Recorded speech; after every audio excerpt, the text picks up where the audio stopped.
brand new banger.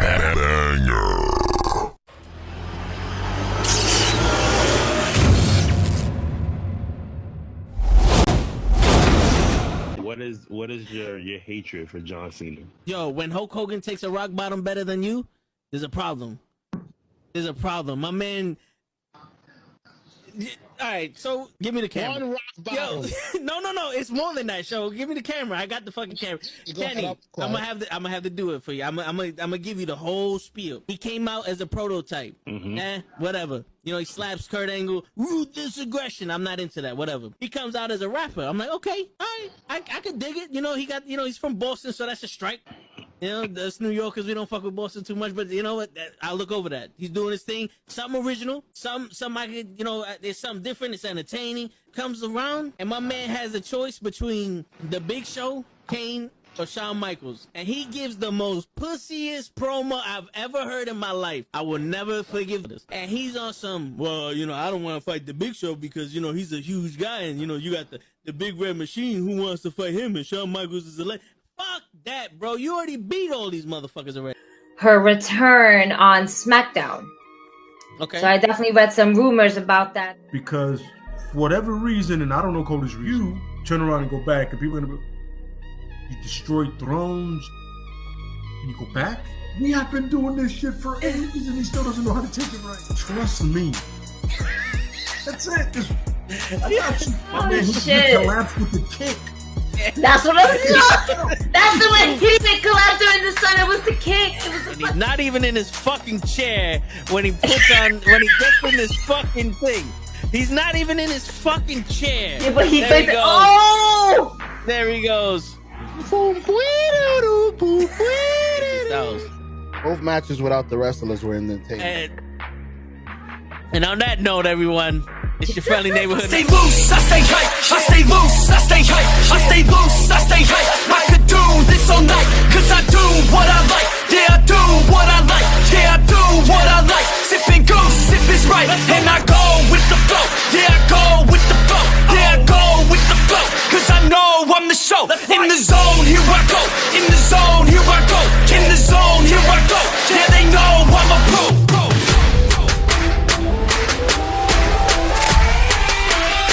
Let's go, let's go!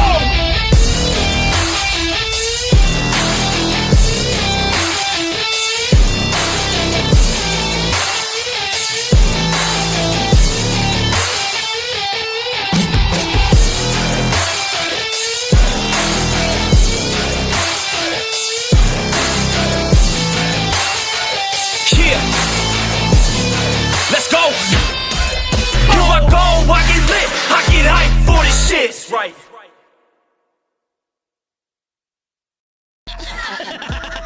Word. He be like, I got a left elbow and a right elbow. I can break your face with an any elbow. Make sure that you get elbowed in your elbow with an elbow. Got the arm bar, get the phone ball, get around with the bomb with the bomb ball. Daddy's gonna take you to Jersey Shore. Yo, what's going on, everybody? It is fucking Thursday night. You know what that means? It's Wrestling with Knuckleheads. Do not adjust your channel. Horch is in the building. What's going on, Horch? Yeah. What's going on, players? What did you do, Ray? Special guest appearance on a Thursday. That's right, because Ray decided he's better off going to watch a movie than coming to work and talking about wrestling. You know what? I think he's still going through some things, man. He might be going through some things. I'm gonna have to. You have to take over, man. I'm gonna have to take over. That's it. That's it. Take over, man. I'm gonna have to take over like a Jehovah's Witness, and that's it. It's over for Ray. Man, I thought he was turning the corner, man. I did too. But you know something? Very disappointing, Ray. Very disappointing. But it's all right though. You got us. We here. We live and in living color. Saturday is Janelle's birthday. Of his transgressions, now he definitely has to be put through a table. Word. A couple tables. A flaming Oreo cookie Lego table. We just gonna eat the Oreos. He ain't gonna go through them. Fuck it. Yeah, I was about to say, man, that's a weird combination, but whatever. Word. He's a weird guy, Fred. Hey, man. Listen, Shit. as long as he's not going through so many things, all right, you know what I'm saying? I hear that. Going through 2-3 tables should be enough to help him get through what he's going through. That's right. Right, shit. Yo, Saturday is Janelle's birthday. Happy birthday. My man's gonna get a Range Rover? Oh shit. Hey. Shit, we always start off hot in this motherfucker. But shit, man. You know, I know I'm a little bit old, but as I said, we say not old back in the days. Ballin'. That's right, man. Getting a Range Rover. He said we stay fly, no lie, you know it. Bullet. Shit. And while my man's getting a Range Rover, Tyson right. Ray's being raced for not showing up. It's because we had a special guest Kangaroo coming up today, and the Kangaroo felt bad that Ray didn't show up, but he's not coming. That's fucked. God, wait, we lost the Kangaroo because of Ray? Because of Ray. Damn it, Ray. You see? Ray costing us everything in this motherfucker. Besides, though, we still got The Rock. Arch, we got The Rock. How do you feel about The Rock coming? I don't know. The WWE does. We got, as fans, we got The Rock coming back to lay something down because people are talking about he ain't gonna come back until fucking WrestleMania. Bro. This is a long way away, WrestleMania. I'm gonna be truthful, and I'm hoping I'm not the only one that feels this way. Can we just move on from this motherfucker? Like, I don't think we need him in the storyline. Because what's going to happen? You know, Roman Reigns dethrones fucking Solo, and then now he has to fight The Rock for the ultimate fucking tribal chiefdom of the bloodline. Yeah. Because he may be the tribal chief. He may be the original chief, but he's got to fight the final boss in order to get to the final place and listen to the final countdown. I was like, come on, dude. Look, I get it. The Rock is still brolic. You know, it's because he's still doing them, probably still doing them roids or whatever he's doing. Like, I get it. But, you know, as my man Krillz would say, yo, we done with the 90s. Yeah, and you know what I'm saying? Like, yo, let these cats do their shit. You don't need The Rock. You know what my issue with The Rock is? He gets to do shit that no one else gets to do. And it's not like that. He's part of the TKO fucking board of directors. That's my issue. It's not like the shit that he does is like talent, like Ricochet, where he can do 58 flips and no one else can. He just goes out there and curses. Like, yeah, The Rock is a ball of charisma, but you're telling me that if you didn't allow, like, if someone else on that roster was able to curse as much as The Rock did, he wouldn't be given a good interview. He wouldn't be exactly my point. My man, not for nothing. This is very reminiscent of fucking Eric Bischoff back in the NWO days. You know what I'm saying? He was the boss. Mm-hmm. You know what I'm saying? So technically, unless somebody else above him stepped in, he could do whatever he want. Rock is part of the board of directors for the TKO or whatever. He can literally do whatever the fuck he want. My man, we do not need you in the storyline. Sorry. Yeah. I mean, it especially 2 years after the shit was supposed to happen. You know, because everybody wanted Roman Reigns versus The Rock when it was hot. Now, like, I mean, to tell you the truth, it would be hot now simply because Roman is back and he's officially back as a face, not a heel. At least that's how everybody see him. To me, you know what I'm saying? He's more of the anti-hero because, you know, he's just coming back to take his fucking place back. So once he takes his place back, who's to say he's not going to go back to the old Roman? That's the thing. I think Roman is in a situation where he can play both sides against the middle. Right.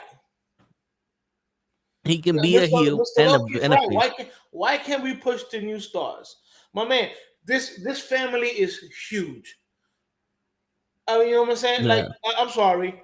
Tonga Loa and Tonga Ball, whatever. I'm sorry, Haku, if you're listening to this, please don't kill me.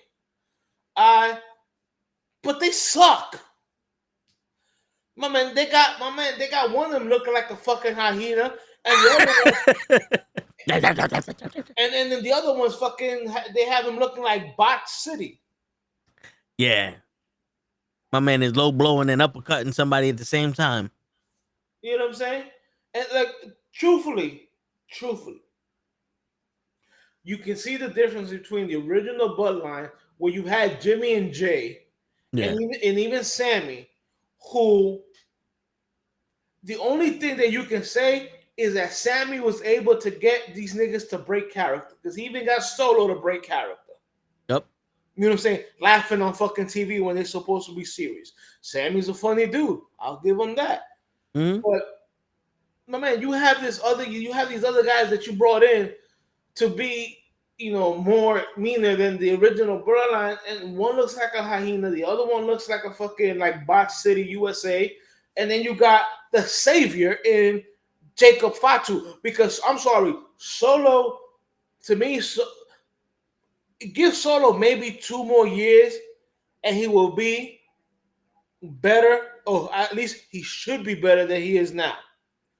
Because there's still some stuff that he does that I'm like, my man, you kind of fucked up there.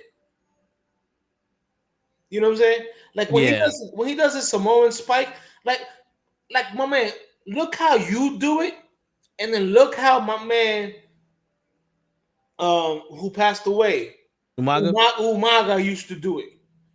Like when Umaga did it, like even though you knew that shit was fake, that shit looked on point. That shit looked like on point. Yeah. My man, Solo, you do it, and I'm like, nah, you missed your spot, bro. Yeah. Yeah. Yes, right. Rest in peace to Umaga. Gone way too early. Word. And good for you, Hassan. He got his mom happy birthday card earlier today. Hopefully she likes that shit. Happy birthday to your mom too. I believe it's this weekend. Yep. Happy birthday to mama. Always happy birthday to mama. That's right. Shit. But dude, it's like, if it wasn't for Jacob Fatu, everybody would be laughing at this Bloodline. 100%. 100%. Even they'll be laughing at Solo, because as much as Solo was supposed to be the next tribal chief, he came in looking like Suge Knight and everything was good. But what fucked him up the most was the fact that the Guerrillas of War were patsies. Like, they lost as soon as they got together. He lost every chance that he got getting Cody Rhodes, the title shot with Cody Rhodes. They lost the 6-man tag. They lost fucking. And I get to that, but that's WWE booking. You don't bring these guys and you call them fucking the Wolves or whatever, and then you have them lose. Yeah, that's just bad booking. But my problem with that is, up until they got rid of Heyman, like, Heyman was fucking awesome. And even in that last one, where he said, "You're not my tribal chief." Yeah. You know what I'm saying? After they put Heyman through the table, what Solo needed to do was find himself another mouthpiece. The WWE needed to give Solo a mouthpiece. I'm sorry, Solo is not good on the mic. Yeah, and also what helped Solo out a lot was the fact that Paul Heyman was afraid of him. Paul Heyman was terrified of Solo. No one is terrified of Solo. Everybody's afraid of Jacob Fatu now. Right, but that's because my man Heyman is amazing at storytelling. Not only is he an amazing wrestling mind, my man, he is amazing at telling a story just with his facial expressions. Oh yeah, yeah. And like I say, you can't replace a Heyman for a Solo, but what you could do is you can bring somebody meaner, slicker, you know what I'm saying, and a little bit younger than Heyman. You know what I'm saying? Like when Heyman told him, "You're not my tribal chief," Solo, the play should have been Solo saying, "I know I'm not your tribal chief." You know what I'm saying? That's why you're not my what they wise call man. It? That's why you're not my wise man. I said I have a wise man who's been telling me, who's been helping me realize your lies, and then that's you introduce fucking Solo's wise man. You know what I'm saying? And it should be like somebody like from Heyman's past. You know what I'm saying? So that way you get Heyman's facial expression like, what the fuck? And then you put Heyman through the table. But guess what? Now you've given Solo another mouthpiece until he can actually speak. Solo still needs a lot of work on the mic. Sorry. Yeah. The one thing that he needs help with is bass in his voice, because you can't tell when he's mad when he's talking.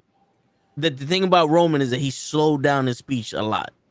He started speaking a little bit more aggressively, and then when he needed to, he'll scream at you out of nowhere. Right. So it's almost like there's a little bit of unstableness, but because he's also a bad motherfucker and he walks around like he fuck anybody up, and the fact that the Usos and Paul Heyman were not fucking with him. They were like, yo, when this guy gets mad, nah, we ain't fucking with this nigga. Yo, turn around. Don't look at the nigga. Let him be. That's what made him look big. When Solo's sitting there and you got the hyena behind him, you got the other guy that don't know what the fuck's happening, and then you got Jacob Fatu. Who he reminds me of? Remember Thundercats? Yeah. You my man Sly? I mean Jackal Man? Yeah, Sly. Yeah. The fucking the Jackal. That's who he reminds me of. Always fucking laughing like, my man, what is wrong with you? Yeah. Or just bobbing your fucking head. It's like, my man, you're supposed to be the son of fucking Haku. Yeah, and Haku wasn't a fucking hyena. No, it's like, my man, you guys are not scary. You're not tough. Yeah.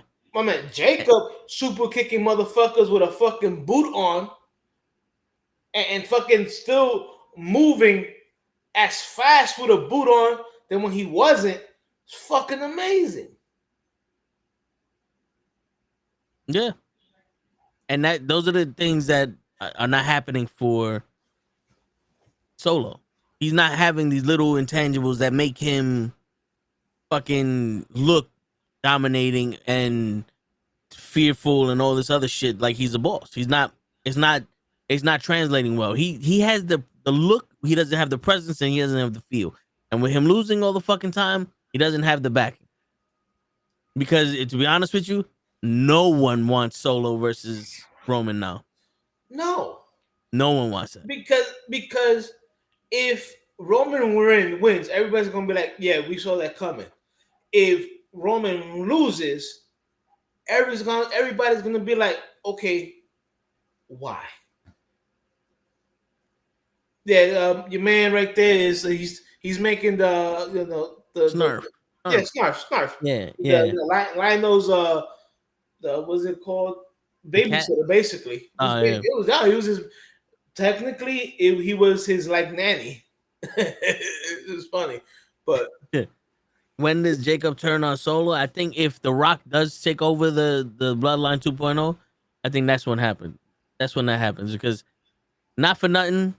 Did you saw that little video, the exclusive WWE video where Solo is standing in the crowd and somebody's saying something and he turns around and goes, "That's part of the plan." Yeah. I'm thinking that's what's gonna happen. Is The Rock's gonna take over and Solo Jacob's gonna go with The Rock. Because you know what would be a better thing if, like, during the match or whatever, or afterwards, Roman takes his thing. He goes, you know how I know you're not the tribal chief? I said, I put a spy in in your group, and you didn't even know he was there. And then you have Jacob super kick solo, and you give Jacob to Roman. Yeah, think about that one. shit. I mean, if you really want to swerve people, that would be a better swerve. it would be, and that'd be a good way to keep Jay out of this. Right. Because then now you don't need Jay. Right. Because you actually put Jay away on a different brand, and Jay is doing his own thing. You don't need to bring him in. You don't need to bring him back. You really don't. Yeah. You know what I'm saying? I'll say this till I die. The only reason why I would want to see Jay back is if he's going to be the one beating Roman. We don't need him going back to being a lackey. Right, a lackey. That's my problem. Don't bring Jay back to make him a fucking lackey. Oh no, he was bigger. He lost weight to get into the WWE. A lot of weight. He lost like close to 100 pounds. Yeah. I mean, I think, to be honest with you, I think he's suitable now for the look because no one in the WWE is huge. You know what I'm saying? No, not like him back in the day. No, you're right.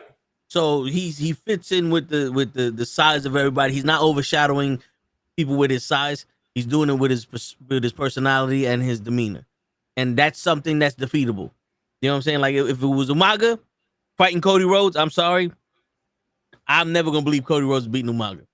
Hell no. With that size and speed, mobility, and agility that Umaga had, yeah, oof, bro. Yeah, I'm never believing fucking Cody Rhodes beating Umaga. Nah, Well, Umaga was almost. And again, I grew up in the era where they had Rey Mysterio bringing the Big Show and Kevin Nash, and I'm like, all right, come on, motherfuckers, come on, man, make this shit believable. Yep. Or Rey Mysterio's beating fucking Mark Henry. Like, come on, man, don't don't do that to me. You know what I'm saying? Don't do that to me. You know, anywhere else, Rey's getting squashed. Stop it. Yeah.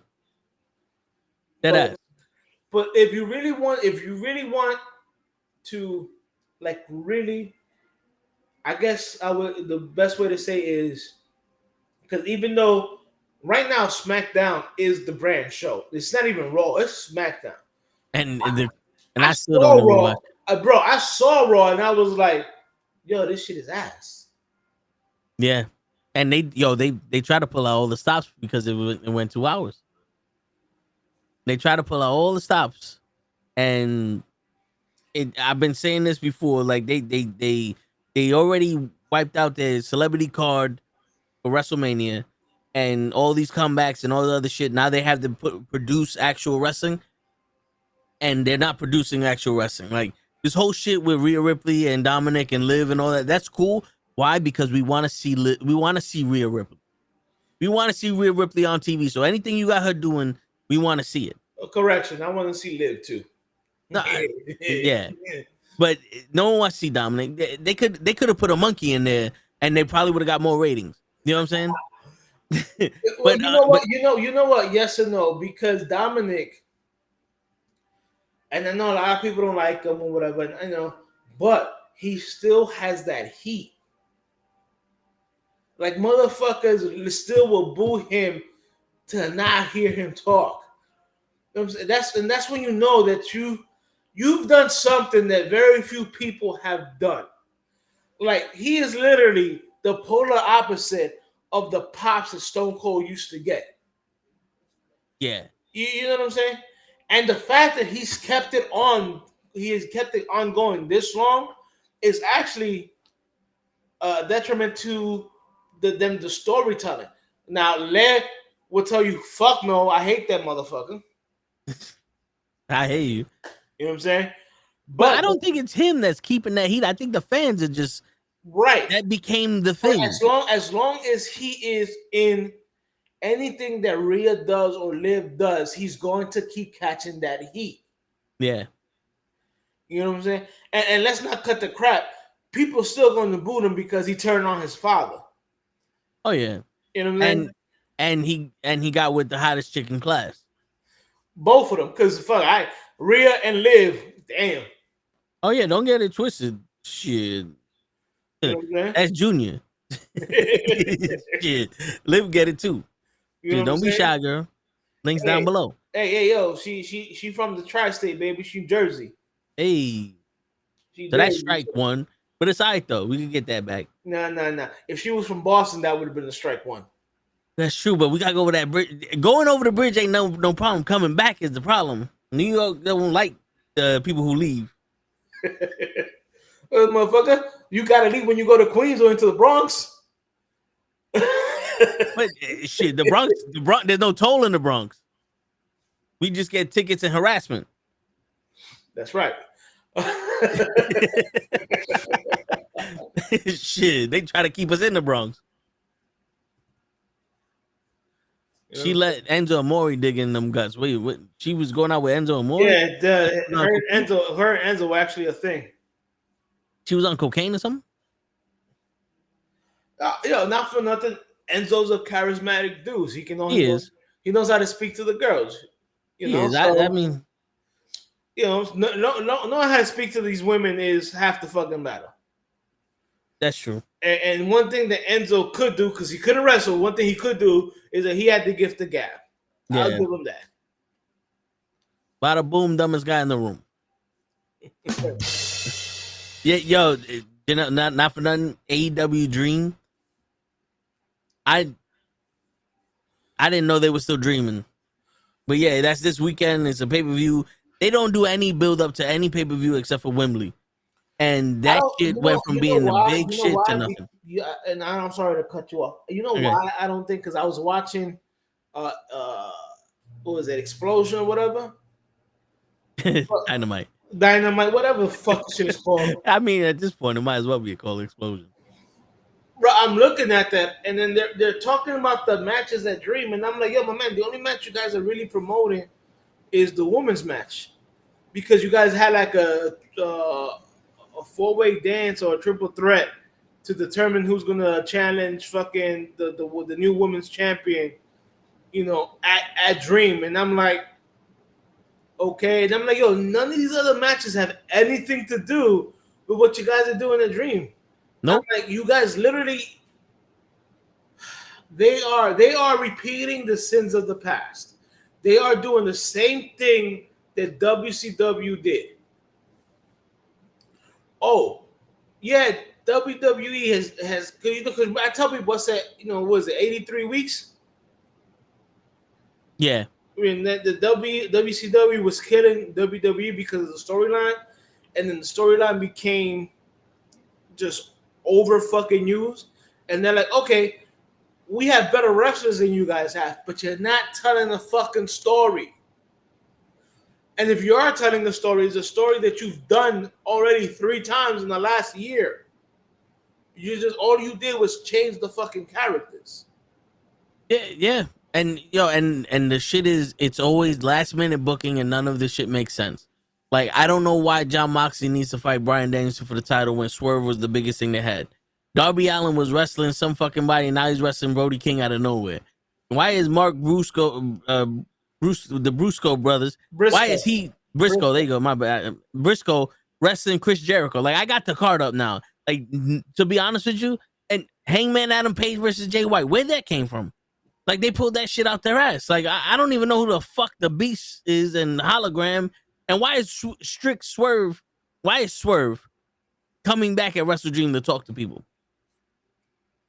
This don't make no sense. The only match that actually looks good is Willow Nightingale versus Mariah May, but that seems like that's gonna be a waste because I don't think they're gonna give Willow Nightingale the title. Nah, And then Private Party. They're definitely going to be outside interference. Yeah, and Private Party versus the Young Bucks. That match should have happened the first year when they beat them in the fucking tournament. Facts. You know what I'm saying? Like, I know Private Party's been injured and shit like that, but Private Party should have been in this title hunt for a long time coming. I don't know why. And yo, this is literally, if you got a box of figures and you're like, I haven't played with my figures in a while, and you just put matches together because you're like, something, I think this would be a good match. That's what AEW is to me. It's a grown man playing with his toys and it's on TV. Bro, they're just throwing shit on the dark. Yeah, and it doesn't make sense.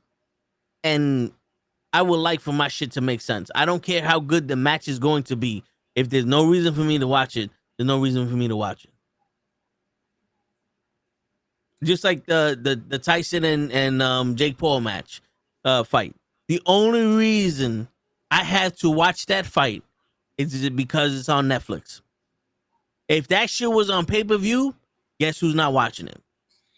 This guy right here. I would have gone to the bar because I just want to see Tyson knock this motherfucker heads off. But that's just no, I hear you, but shit, you watch that shit on ESPN the day after.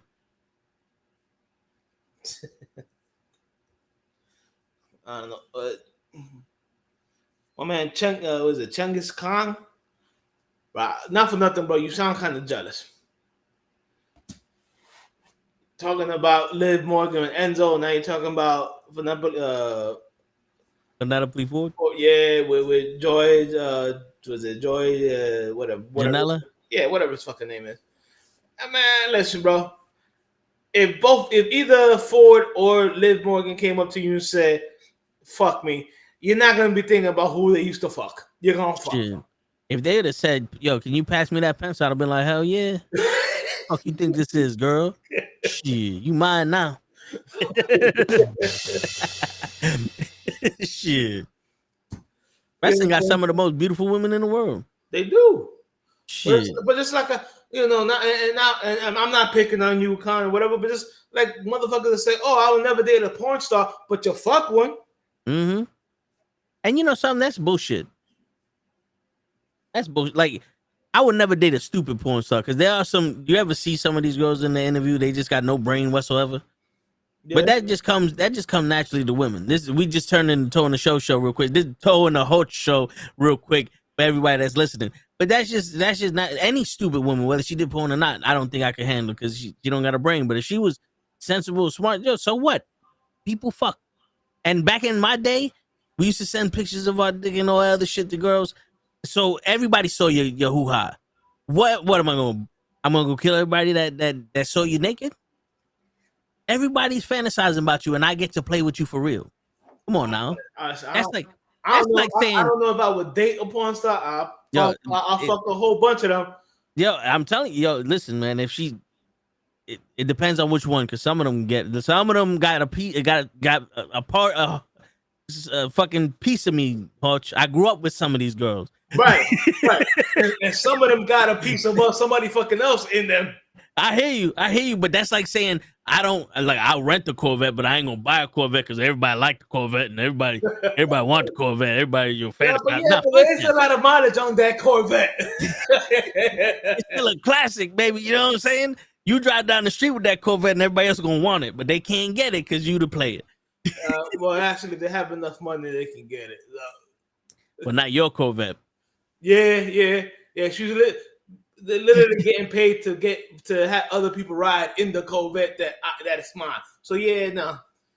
Well, not at the time that you would have, bro. It's a signed agreement, bro. I'm gonna tell you right now. All you gotta do is look at the interview with what's this girl's name? Petite little thing, Riley. Well, Riley Reed or whatever was his name. Shit. I know her first name was like Riley or something like that.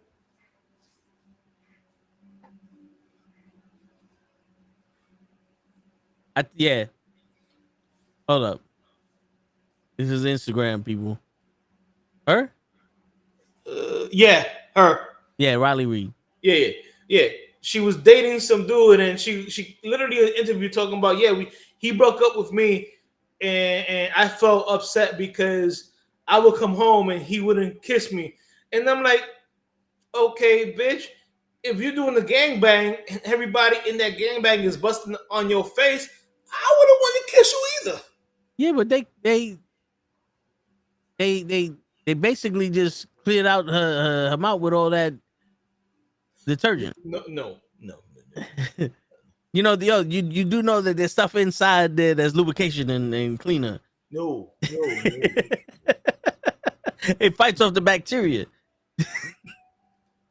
Bro, no. Again, hey. No. Hey, listen, I hear you. Hey, I'll let you fuck me. Yes, do that. Hey, you want to wipe me up? But I tell you, the most I would go would be maybe an OF model that does solo. I'd probably be okay with that. Probably. Oh wait, so you're saying that you don't want to come home to this? This is Instagram. That you wouldn't kiss that, Hutch? Yeah, no, I'm not kissing that.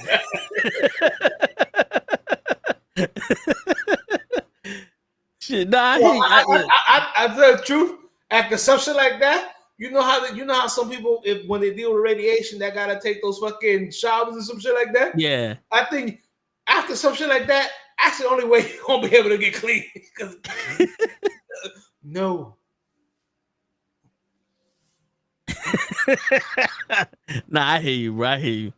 But I mean, that's something I get because it's like you know what's happening. But to sit there and be like, oh, because of people used to, other people's perception, I don't give a shit. You know what I'm saying? Like, look, at the end of the day, I've always been like, I don't give a fuck what people think. Yeah. But me personally, I don't want to see my girl fucking getting choked out by a 12-inch fucking dingling, okay? Sorry. What if it was 11 inches? No inches. I don't care. Now, if she a porn star, all she does is lesbian porn, I can fuck with that. But no, I'm good. So she could come home with the taste of plastic in her mouth, just not. Yeah, and she can come home with a girlfriend too. We okay. We'll be okay. I hear that. Shit. Oh, Alana Evans. I remember her. Yeah. Shit. Yeah. I don't know. Right now, so I like, and Lev will tell you straight out, Hocha likes the white girls, bro. I love me some Lena Paul. And who's the other one? Oh, I know she retired, but Danny Daniels. Oof. Some snow bunnies with some asses. Yo, bro, I've been Jasmine Burns. I think she disappeared after I hit puberty. She probably was like, "Uh-oh, this motherfucker became her age. He could." And she hiding. But she was like half Mexican, half something. But she was a freak though. Now I remember one girl who was in there for a while, and a Bella Anderson, not a Bella Danger. No. Oh yeah. She was how? Yeah, but she bugging now. Nah, she's like a real estate agent. She does have OnlyFans. I don't know. No, I'm telling you. I take your word for it. She bugging. She's selling the same shit that's on the web for free for $200-something. I'm like, nah, honey. The only price that's $250 is if you are here, not your video. You ain't giving me no video for $250. You gonna give me you for $250. You feel me? Like, I feel you on that. That's what I'm saying. Like, like you got these porn stars that are doing OF, and I'm like, I can just go to Pornhub and spankback.com or whatever and see your videos for free.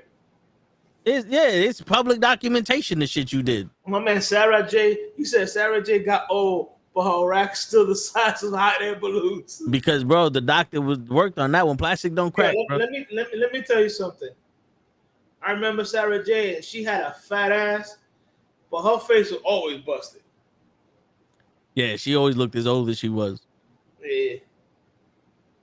But listen, man, they helped out, and the motherfucker was in need. They do a service for people. But going back to doing services for people, Raquel almost did a service for us in fucking Bad Blood. I was waiting for her to pop out her shirt. Yeah. I was like, wait a minute, girl. Is that shirt closed or you got a vest?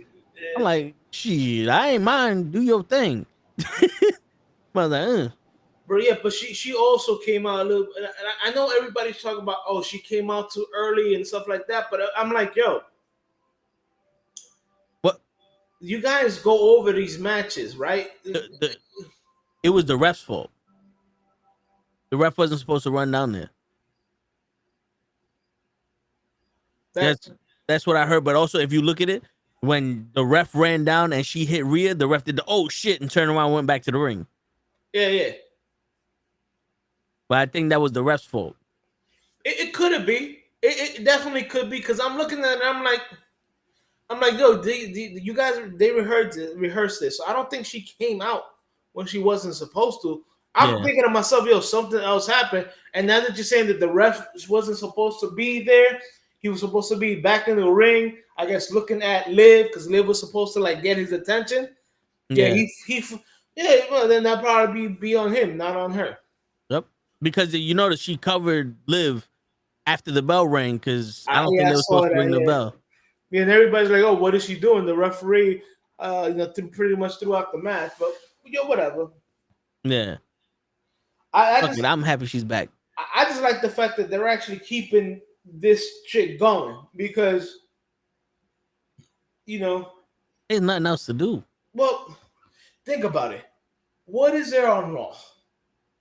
Everybody they had to finish the fucking McIntyre CM Punk feud because motherfuckers was tired about it. Yep. You know what I'm saying? They're like, everybody's like, yo, my man, just get this shit over with now, please. Yeah. Seth Rollins hurt again, even though he just came back. My man, the best thing popping off in Raw was the fact is the whole Judgment Day with the Terror Twin shit, but also Bronson Reed. Yeah, bro. To me, I've always was a Braun Strowman fan, but it was like, my man, I don't know what you did, but you ain't moving like you used to move before. So it might be time for my man Braun Strowman to hang it up. I think Braun Strowman tore his groin in that match, though. Yeah, but even before that match, he was he wasn't just like when he first debuted and he was just paused, he was just thick. Like he was moving. Then he lost all that weight and got shredded. And then for some reason, his movement was kind of diminished. Yeah, because his muscles are probably too tight now. Right. You look great. You look fucking cut up and shit like that. But man, you don't look like you moving right. But my man, the biggest thing going on right now in Raw is just Bronson Reed and him going through motherfuckers. Which is what they should have had him doing from the fucking beginning. Yep. Because God forbid a monster is a fucking monster on the show. Yo, bro, I've been saying this shit. Like everybody, when Vince first left and Triple H was taking over, I said it. He could have changed it right there on the spot. What's going on, Gigi? Gigi's in the chat. He could have changed it right there on the spot. Then they were like, "Oh, we gotta wait until the Rumble." Rumble came, nothing happened. It was like, "Oh, it's into WrestleMania." WrestleMania came, it was the biggest WrestleMania. Yeah, because Ray is watching a movie. He's watching Terrifier 3, so he's gonna be here late. So Hutch decided to jump in and help a brother out. But yeah, then WrestleMania I rock with my brothers. Word. I'm not gonna leave my brothers in the fucking ditch catching grenades by themselves. That's right. Fucking Ray. We're gonna have to talk with Ray about What that. did you do, Ray? Word. So then WrestleMania came. It was the biggest WrestleMania of all time, partly because of The Rock and Roman Reigns. And then right after WrestleMania, what happened? Nothing. Instantly went back down to boring. So now you sit there and go, is Triple H the guy? Because I know you said in NXT Black and Gold, that was the best shit and Triple H ran it. But he also had a roster full of fucking people that were the best wrestlers in the world. But here's the problem. He had full reign. He had full reign in NXT. He got full reign now, bro. Now he does. I think now he does. Because remember, 2 years ago, McMahon retired, and then 6 months later he came back. But after WrestleMania, it was the era. I don't think Triple H got full reign. Because remember, when McMahon came back, even Stephanie resigned. Stephanie I don't want any more part of this shit. But once Vince McMahon was gone, Triple H was promoted the head of the. Like what I'm trying to say is, when Vince was gone the first time, I don't think. He didn't. Vince, you could smell that he was still there. Was still Vince's people there. That's what I'm. That's what Vince was like, "Yo, I'm just gonna start working from home." That's what happened when Vince first left. But now that Vince is gone, Triple H is the guy now. Right, it ain't happening. It ain't happening. Well, it is in some aspects, and it's not on other ones. You know, like I get it. You know, listen. Because before I Vince, truthfully feel that Triple H is now saying, "Hey, Bronson Reed, I need you to go be that monster." Yeah, but think about this, Hodge. With Vince, we had the same 5 guys on each show coming up every week. Now with Triple H, we just have a different set of 5 guys. Raw went down to 2 hours, and we still had the same people that were on Raw for the past 5 months. They even rushed the fucking joint so they could show fucking Rhea Ripley and fucking Damon Priest. Okay. You know what I'm saying? Like, they literally had Raquel drive them in. They stepped out the car, said, "Look, we're here," and they got back in the car and left. Right, because everybody else was taping for NXT. And I think the reason why NXT is on fire. Like, I think you don't need to have those motherfuckers in NXT. Yeah.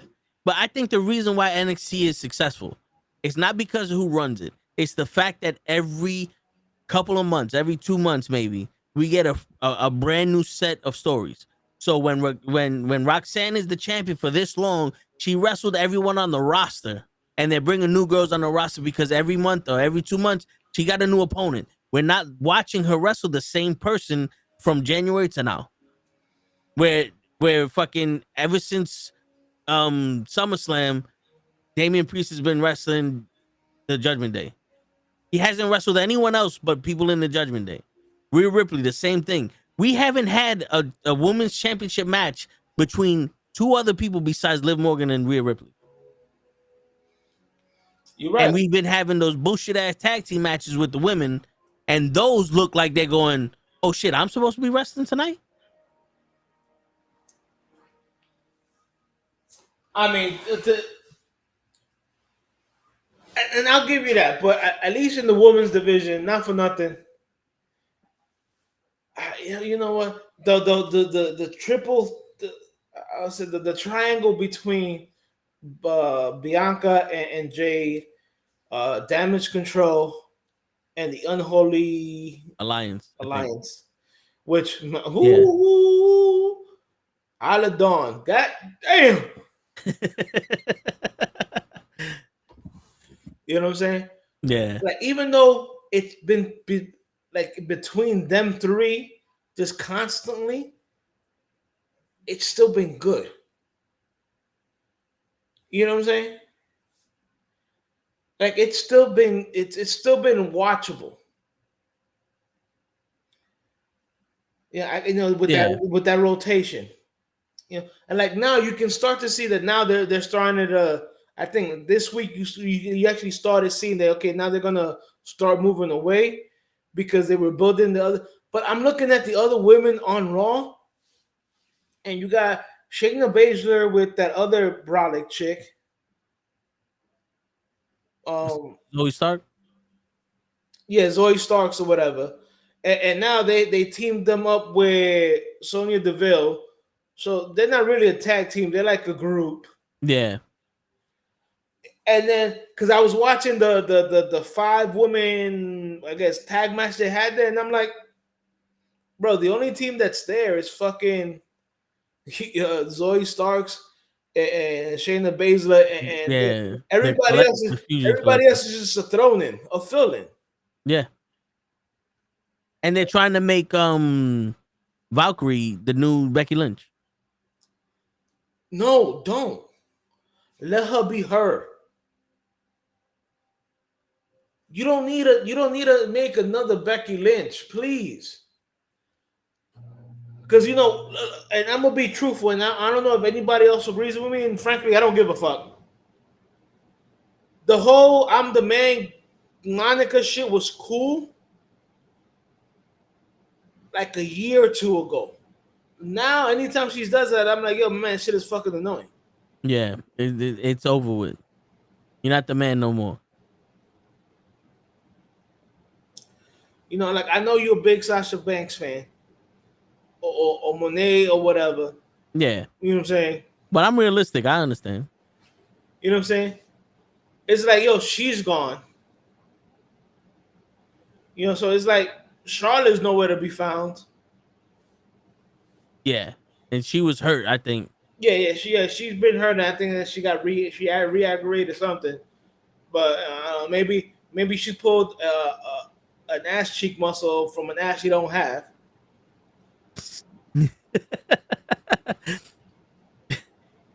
Yeah, I think that was what it was. Either she messed up her knee or her something with her leg. It's like you're looking at Raw and you're like, okay, and then you had the whole the Wyatt 6 shit against these guys. Yeah, the new Alpha Male, Alpha Academy, whatever the fuck they want to be called now. American Express. And you're like, bro, Raw has nothing.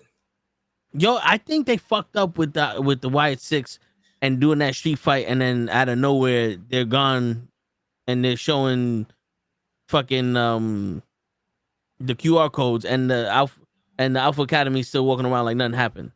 To me, it's like, okay, so what was the point of their rivalry, and what were they trying to accomplish? Were they just fighting? Right. Because for that, they should have just went after fucking Tozawa and Otis and let them come back months from now, because they're not on TV anymore. No, or Maxine Dupree. And not for nothing, Maxine Dupree improved a lot. She did.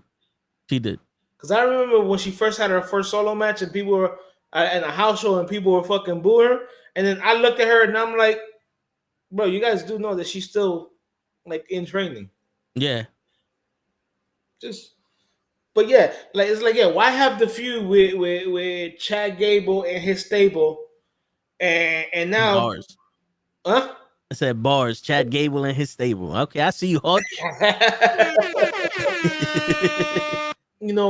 And then I still see them on TV, but I haven't seen the Bray 6. Yeah, because every once in a while they show a little QR code or that little break in the TV glitching and shit like that.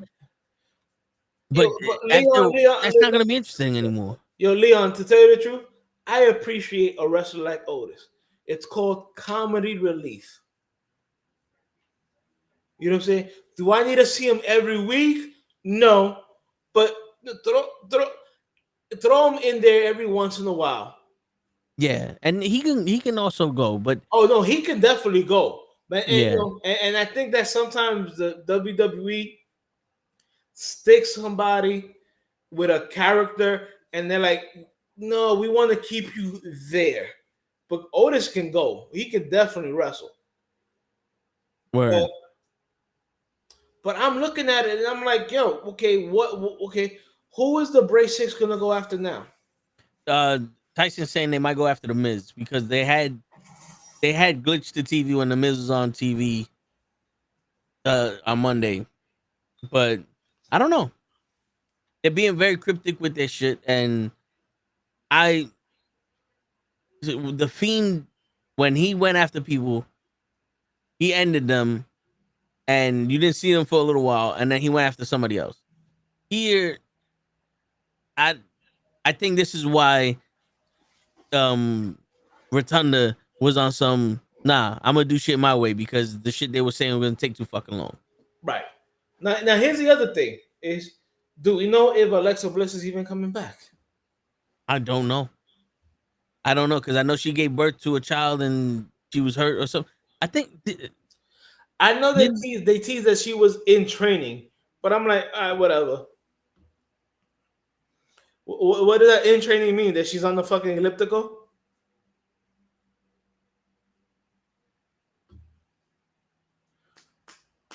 I'm like, dude, it's like, because I hear people saying, oh no, when she comes back, she's gonna be Sister Abigail, and I'm like, okay, so what the fuck is fucking this girl doing?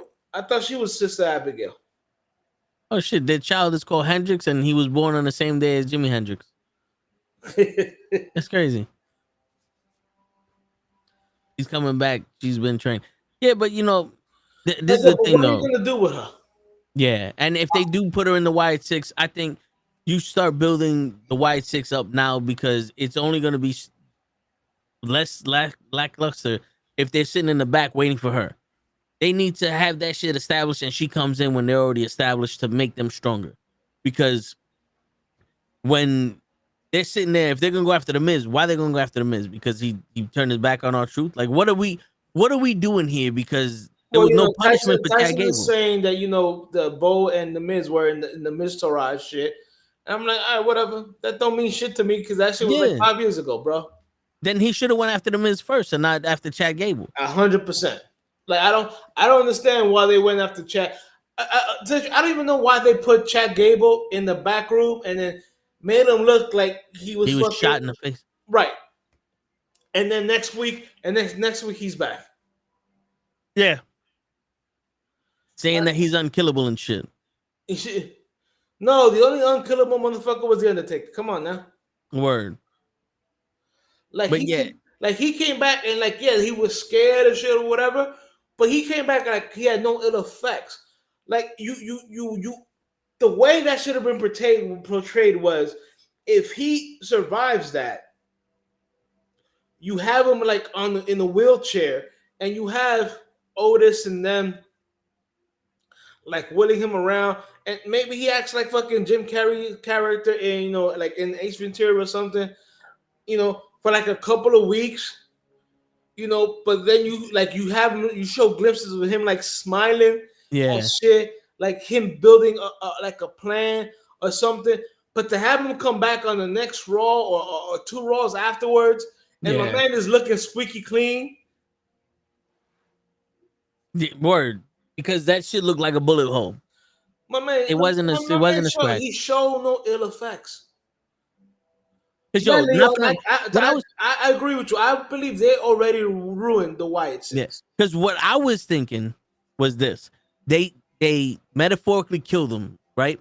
But he's now like a zombie that's being controlled by them, and what we see him do is there's more cinematic shit. So it's almost like we're watching him wrestle, but in his mind. It's almost like a dream world where Pat McAfee was also fucking corrupted, because remember when they interrupted his Pat McAfee show and everything went black? Yeah. That could have been a reason. But now Pat McAfee and us see him wrestling in this weird empty arena, and Pat McAfee is announcing the shit. And when the match is over, Michael Cole be like, "Yo, dude, I've been talking to you this whole time, man. What's going on? You didn't respond." And Pat McAfee's like, "What are you talking about? Let's get to the match." And then something else happens, and only us knows what's happening. And you can do some freaky shit like that, and it would be like, okay, so now we got this. And after a couple weeks, Chad Gable comes back, but he's not the same. And it's almost like they're trying to recondition his mind to be the Chad Gable that he was when he was with Otis and Maxine and they could have made it how that whole scene was like something in his head.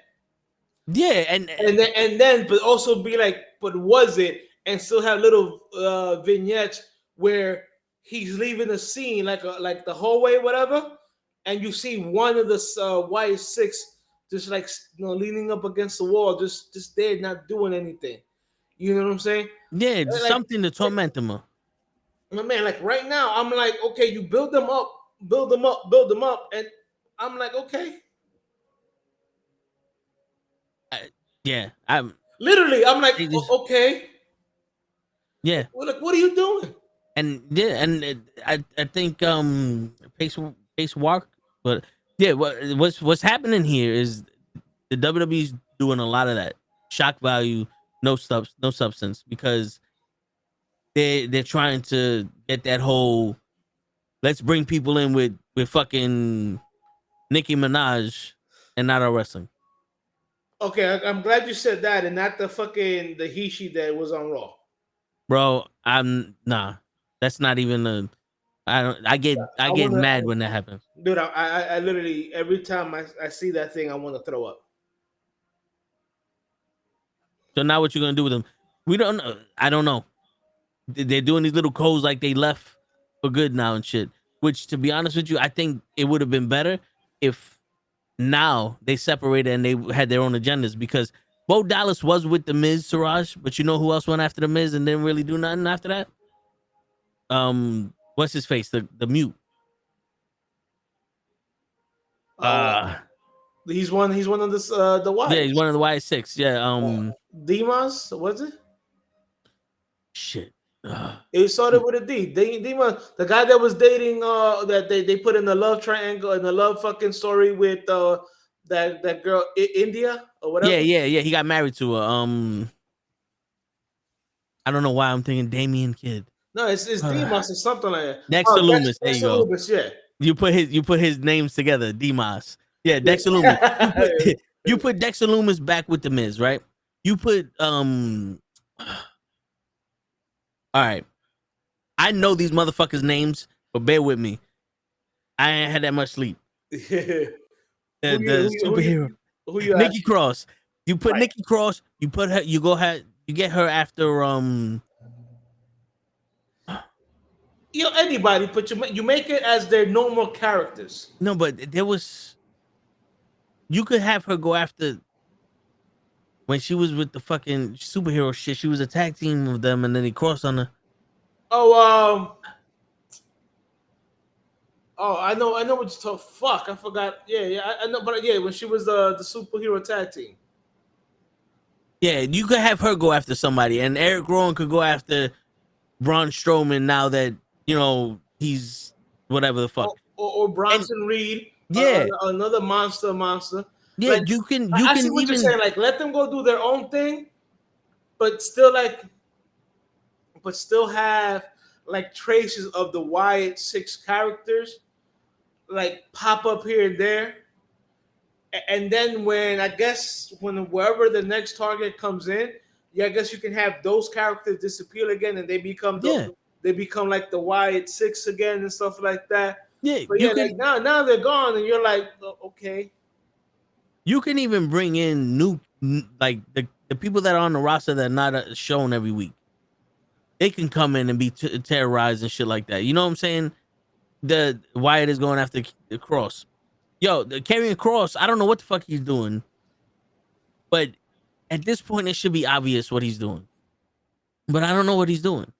He's trying to turn Xavier Woods bad and the Miz behind R-Truth. And is he trying to make his stable bigger, or does he have a group of 12 people and he just said, fuck them, I'm going to do my own thing? Because that don't look like a group anymore. That just looks like Cross is starting problems, and the authors of pain are there to get their ass whooped. Which I don't know how these two big ass men are getting ass whooped by everybody. I don't know. I really don't know. And that's another thing that's an issue. There's too many people and too many storylines. There's too many people that have too many things going on at once. Like Seth Rollins is going after Bronson Reed, CM Punk, and Drew McIntyre. No, pick one. Because I'm not gonna sit here and watch you wrestle CM Punk when you just curb stomped Bronson Reed. What happened to Bronson Reed now? Right. And why are you so concerned with CM Punk if you got problems with Bronson Reed? Bronson Reed is a monster that's destroying everybody. You got to keep your fucking attention on him. Facts. That just makes Bronson Reed look fucking weak. And that's what pissing me off because Seth Rollins is a monster killer. Yo, he's the first person to get a clean pin on Brock Lesnar at WrestleMania. He got a better win on Brock Lesnar than Roman Reigns did. And there's no reason for Seth Rollins to beat Brock Lesnar. None whatsoever. Come on, man.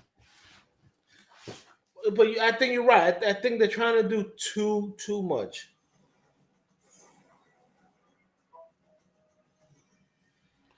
Yo, Leon, first of all, if you want to try to seduce another wrestler, you parade your wife in front of them.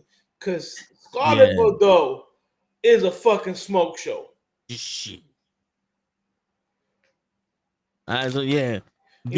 She walks past him and then boom, seduced. Yeah, like I don't even know why she's not even on TV no more.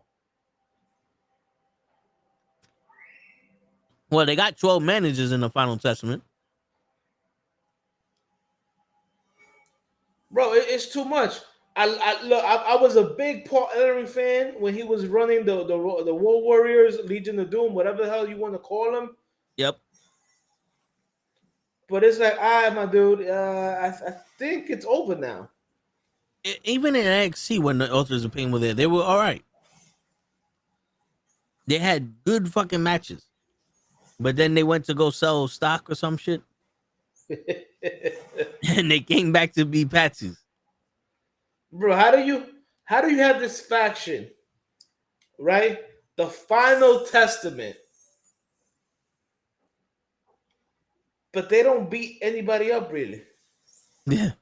They're the beginning of shit, not the final of anything. Like, I'm sorry. How you the Final Testament, but ain't nobody scared of you? Yeah. Yeah. They're solo. They're solo Sequoia. Yeah, you know what? That's a good analogy. They got the look. They should be dominant, but they're not. Then it's not working. It's not working. No, it's as my girl Celia Cruz, may she rest in peace, would say, it's not very good looking. Yep. And you know something? I have to give it's Cross's fault. Because they're giving them time. They're giving them a chance to marinate a story. And the shit's either not translated well or it's not cohesive. Because, like I said, I don't know what he's doing. And then him being in the group with these people, it's not... What he's doing with Xavier Woods have to do with the Final Testament? Or whatever he's doing with The Miz. Yeah, that had nothing to do with him. Why, if he's so concerned about fucking Xavier Woods leaving the New Day, why isn't he putting that effort into the Authors of Pain getting a tag team title shot? Why isn't he so concerned with them going after somebody who matters? No, right. No, you're right. I completely agree. You know, the like final testicles. Jesus. Yeah, like not for nothing, man. What was it? Razor and fucking Tokar and Razor. Yeah. I mean, every time I try to say the last name, I'm fucking Akam and Razor. Right. All I can remember is Razor. Yeah. But it's like you watch them and you're like, yo, these guys have too many squash matches, and when they actually have a match with a good tag team recently, because the matches they had with DIY were fucking awesome. Yeah, but that's DIY, bro. Right, of course. We all know it's because you know of my man Johnny Wrestling and Tomasa. Yeah. Temper. And yo, we can't even talk about them niggas now. No. Because they won the tag team titles on SmackDown just to lose it back to these motherfuckers. Bro, like what? Make it make sense. I don't know. It doesn't make sense because, to be honest with you, if you're gonna have your guys, the tag team champions, and the guy who's running the shit ain't a champion, there's no point for them to be champions. When Roman was world champion and the Usos were tag team champions, yep. they were running the show. That was dominance. if the Usos were the tag team champions and Roman wasn't the world champion, he didn't belong there. Right, because we got belts. Where your belt at? Yep. But they should at least gave him the United States title instead of for retiring it. They told Logan to give it back, and they just put it in their vote. They retired it? I guess so. Who the fuck is the United States champion? LA Knight. And what channel does he wrestle on? Left bench. There you go. Or the couch. Yeah, because that's another thing. Because he hasn't been on TV. Because he's too busy waiting for the winner of Andrade and Carmelo Hayes that they've been wrestling each other for the past 25 weeks. They had the best of 37 matches to see who gets the fucking United States title shot. And guess what happened? Andrade wins, and now Carmelo is still jumping him, so they got to fight again. Like, what? Wow, that's just horrible. The WWE needs to bring back death matches because that's the only way a rivalry is going to actually end. They had look at that, yeah. Was it Joel said that the fucking Motor City Machine Guns are? I did see that they signed with WWE. Yeah, they're coming to SmackDown. Yeah. I don't know. What are they going? They're going to put them in matches with fucking DIY? Pretty much. Motor City Machine Guns are going to come out. They're going to be strong. And then 2 weeks later, we're going to be like, yo, whatever happened to them? They're not WWE talent. What's the worst concept? The 24/7 title or the Speed Championship? The Speed Championship. Because at least the 24/7 title had some moments. Because when they did the marriage with Tozawa and Tamina, that was one of the best fucking things I've seen. The Speed Championship, you got to be on X for that. And I've watched some of those matches, and it's like, you know, we're watching this match and fast forward, and the announcers are just talking normal speed. That's what it felt like to me. It didn't feel like nothing special. I haven't watched one of those things. I really haven't. And I don't really want to. You're not missing, like. I mean, at least with the 24/7 title, that you're right. We had moments, you know, R-Truth and Carmella, you know, and the whole roster like running after them, shit like that. You know, like that was entertainment. Yeah. Shit, Tamina still look good to me now. But no, that Triple H made his announcement. Yo, we got to talk about that shit too. Janelle said that he thought there was going to be a women's mid-card championship, but it was that crown jewel shit. That shit looked disgusting. It did. And I don't see the point. Like, I get the point of the best of the best every year, which, yo, don't get me wrong, beautiful. But would it be even better if that crown jewel championship awarded the champion the main event of WrestleMania? Yes.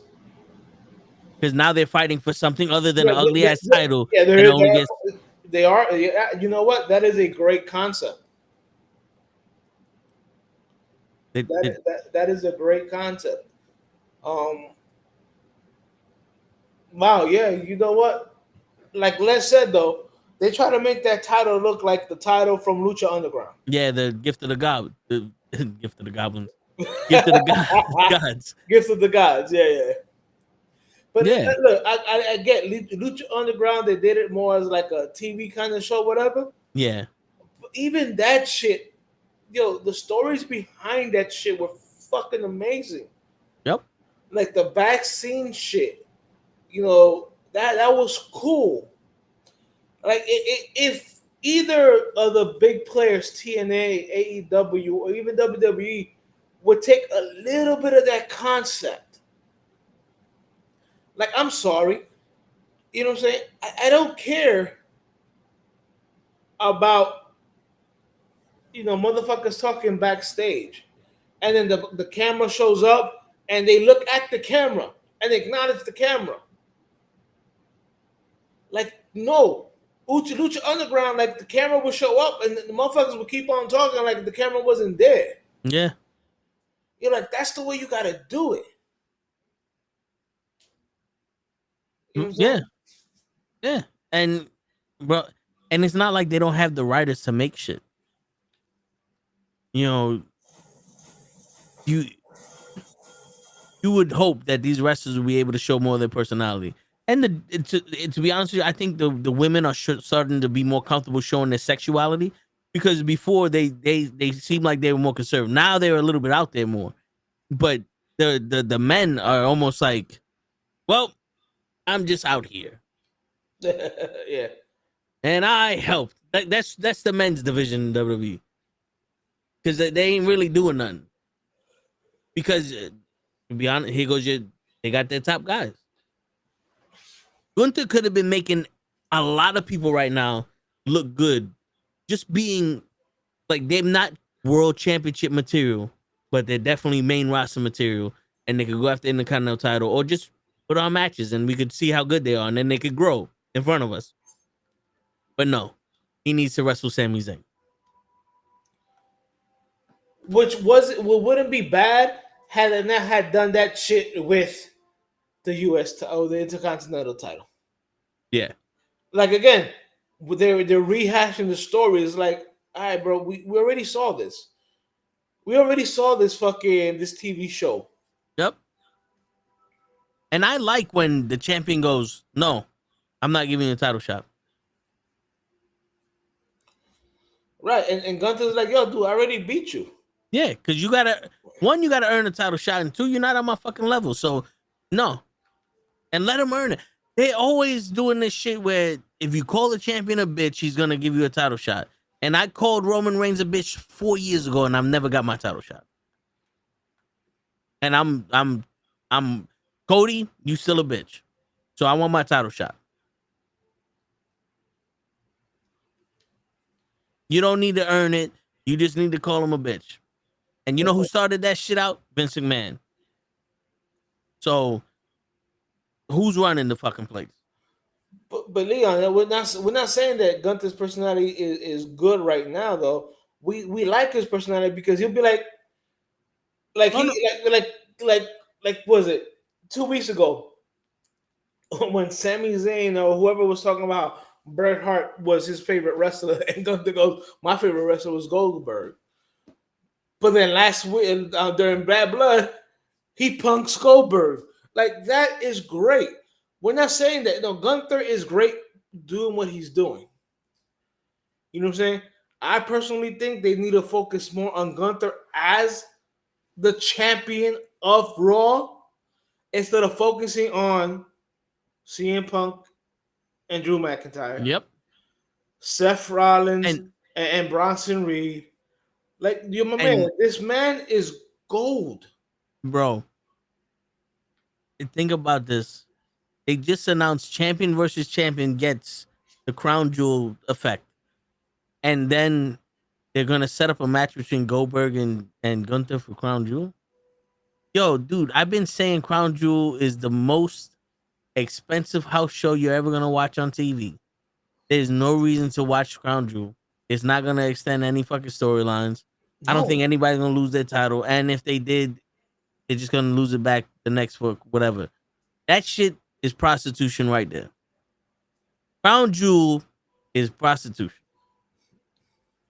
They go there, they get paid a lot of money, and they do whatever the fucking king says or the prince says, and come back home and say, all right, let's go back to what we was doing before. Like what were we doing? Bro, I don't get it. Let me see. Most people don't. Yeah, we don't care about crown jewel. The only people who care about crown jewel is WWE.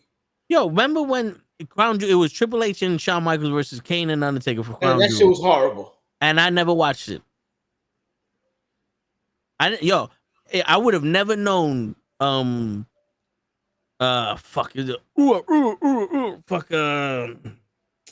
O'Neil. Titus O'Neil slid underneath the ring, unless if it wasn't on World Star, because I didn't watch Crown Jewel and I didn't give a fuck about Crown Jewel. Bro, I didn't watch Crown Jewel. You know what I did? I watched IG stories. That's how I knew about Crown Jewel.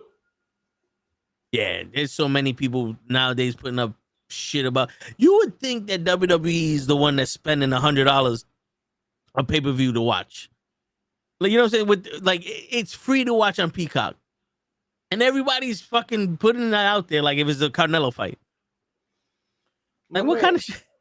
Like, yo, enough of nothing. I don't watch Bad Blood, but every half an hour, I was getting somebody's fucking IG story about WWE and the result of the match. I was like, oh man, why I gotta pay fucking $79 on Peacock to watch this shit? I can just watch it on people's IG story. Word. Bro. But bro, I actually watched that match because somebody put it up like on I forgot what it was, like on YouTube or some shit like that. And I'm like, yo, Shawn Michaels looks old. Oh yeah. The Undertaker looks old. Yeah. I'm like, yo, Triple H, you can tell he's had too many injuries. Like, the only one that looked like he was still being able to move was Kane. Yep.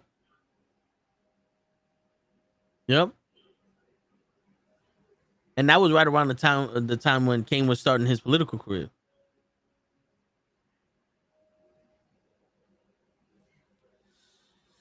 I don't know about that, Leon. I was just reading that shit too. Cyber Sunday was cool, but I like Money in the Bank.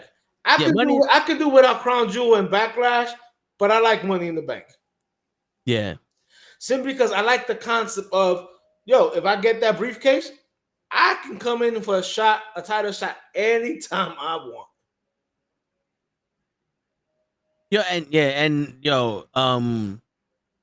The fact that they can change shit on the fly makes it dope. Like right now, Tiffany Stratton's doing that whole shit with Nia Jax. Right. And you sit there and like, oh, all right, she's gonna probably fight Nia Jax, whatever. But at a moment's notice, she could do that shit on Liv Morgan. And now she's on Raw. And all that shit with the bloodline is done with. I mean, with the Judgment Day is done with. Right.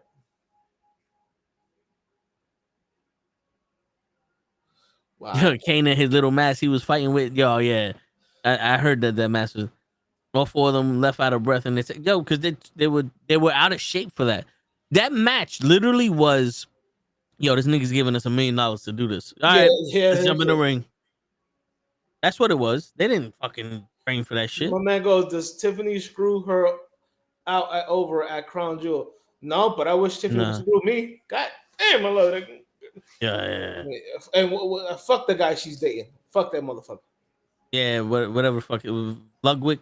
Yeah, fucking Ludwig. Yeah, fuck him. I don't think she screws over Crown Jewel. I think Crown Jewel is a throwaway show that. No, here's the thing. I don't think you're gonna get a lot of shock value at Crown Jewel. Simply because what they can do there is limited as to what the prince wants. You know what I'm saying? Like, you remember, some of those motherfuckers were held captive. And I think it was after the first one. Yeah, because they didn't get paid or some shit like that. I don't know. Yo, yeah, Jada Parker. Oof, goddamn, Miss Parker. Ooh, yo, damn. That little shit she does with her fucking shoulder when she walked to the ring. Yeah. And her finishing move when she just smacks you with your ass. I'm like, yeah, man. Your ass, girl. I fucking as tribute. I volunteer as tribute. But Damon goes AEW having Title Tuesday. Yeah, I think WWE should bring back Taboo Tuesday. Nah, because AEW got wiped. Yo, they got fucking mollywopped on the ratings on Tuesday. Fucking NXT had like 800,000 views and Dynamite had like 300,000. That shit was crazy. Didn't they also get mollywopped by they lost, I think, last week to Caitlin Clark, or whenever the Caitlin Clark played on a Tuesday, like when she was in the playoffs. Yeah, bro, they got shellacked. But so did I know AEW got smoked, but not for nothing. NXT got smoked that week too, because everybody was watching fucking WNBA. So yeah, I mean that was the one game a year that people watch. So I mean, like I said, they don't do much shit at Crown Jewel because of restrictions. You know what I'm saying? But a lot of the shit that happens at Crown Jewel does not transfer over to the regular shows. No, yeah. Crown Jewel, like I said, is a house show. It's a event happening for them. You know what it is? It's a televised dark show. Yeah. It's like the Christmas tour. You know, whatever happens on that doesn't really reflect the main storyline. It's just they televise it. That's all. They just televise what happens over there. Tony Rigatoni, the new Spaghetti-O champion. Mamma mia. Mamma mia. Yo, am I the only one that thinks that's fucking racist? Yes. Because when Alba Femi was undefeated, nobody could beat him, and then they get the Don. He loses. He comes back, and I'm sitting there like, why is this white boy coming in here? Why is this white boy like the Italian white boys coming in here to beat this guy? I mean, I don't like this. Yeah, you know that was racist. I don't like this. I mean, so is anytime they do anything else stupid. Because not for nothing, they could have gave that opportunity to somebody who earned it. Yeah, I'm not saying that I don't know this guy fucking earned it or not, but I remember he was going for the NXT title and all this other shit. But they could have gave that shit to somebody new to be champion. Of course, but what was I gonna tell you? Shit, I lost my train of thought. What, being racist? No. I mean, wrestling has a history of doing shit like that. I mean, look at ECW with the FBI. Come on now. Yeah. Full-blooded Italians. I mean, and only Lil Guido was actually Italian. So yeah, your word. Nah, dude, that just a lot of that shit is just fucking stupid, though. Yeah. Oh, but I think you was gonna talk about this guy being the champion or some shit. No, what I was gonna say is I remember the third member of Gunther's crew. Yes, Leonardo da Vinci. Right. Well, yeah, that guy. Like they repackage him as this fucking playboy, and the first match I see, he loses in 3 seconds. I'm like, wait, dude, if he did something wrong and you're punishing him, keep it under the original, the old fucking character. You don't give him a new moniker and fucking and then make him look fucking horrible. It's like, you just killed whatever character you gave him. Yep. Now you give him a playboy character, but he comes out by himself. No, if you're gonna give him a playboy character, let him come out with a girl on each arm. Let them take off his jacket or his towel or whatever. Like, if you're gonna repackage him as an Italian playboy, you gotta do something more than just have him do these vignettes where he looks cool and then he loses in less than fucking 10 seconds.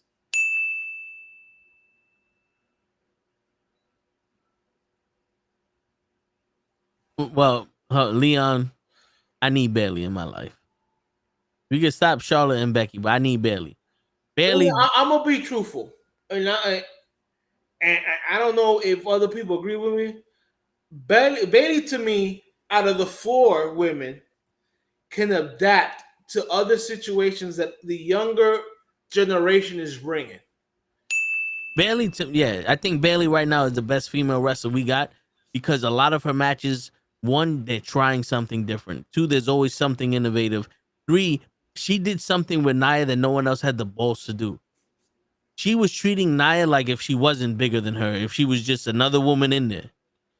Right. And yeah, it didn't work all the situations they had, but it definitely showed that Bailey wasn't afraid to wrestle with Nia like Nia was just another wrestler. Right.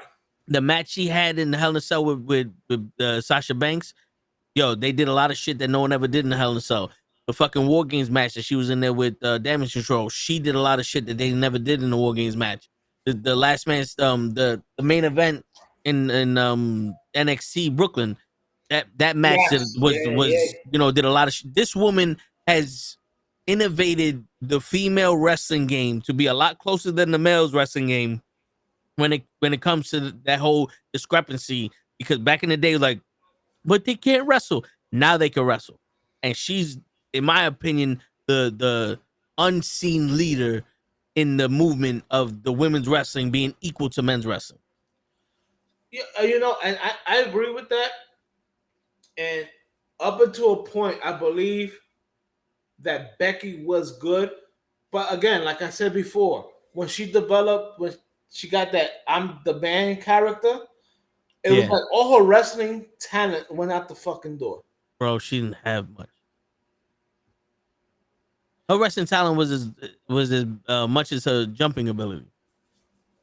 Well, no, because I remember the match she had where I think it was Asuka in an NXT fucking pay-per-view. And that match was actually fucking awesome. I think younger Becky could wrestle. You know what I'm saying?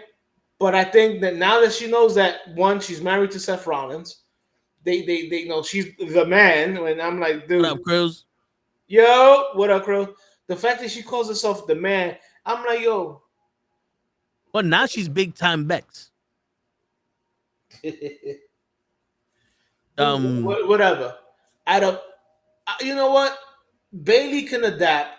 Hold on, real quick. This is for Becky Lynch. Go suck a dick, suck a dick, suck a motherfucking dick. Suck a dick, suck a I don't know if I could agree with that. No. Gigi's in the building, everybody. I'm tired. You look very energetic. Spirit fingers? You giving us the spirit fingers? This is spirit fingers. This is I forgot what this was, but this is spirit fingers, you know. That was my favorite part of the movie. These are not spirit fingers. These are spirit fingers. Like, what the fuck?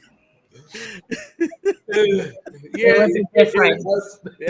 It was a difference. It was a difference. Yeah. Now I just have this massive headache, and it's been like that for like almost 2 days.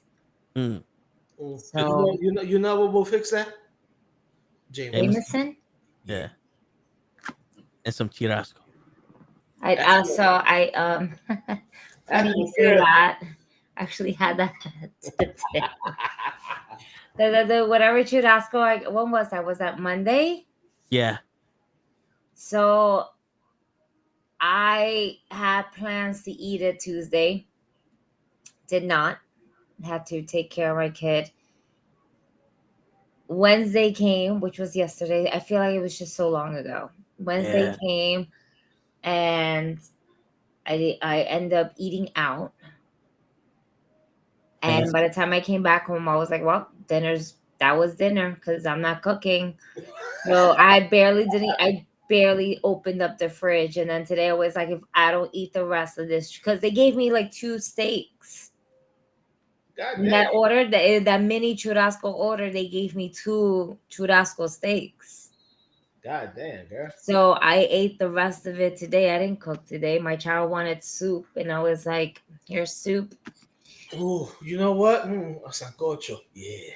Yo, I believe soup is a drink. I love me some sancocho, but she wanted her Lipton soup. And I was like, all right, whatever. It's a child. You can have your Lipton. You can have your ramen. Whatever. I'm gonna have this rest of churrasco, beans, and rice, and Word, it help you settle your headache. she got nighttime medicine in her system. She'll be knocked out within 30 minutes. Word. So what you came in on is us talking about Becky Lynch.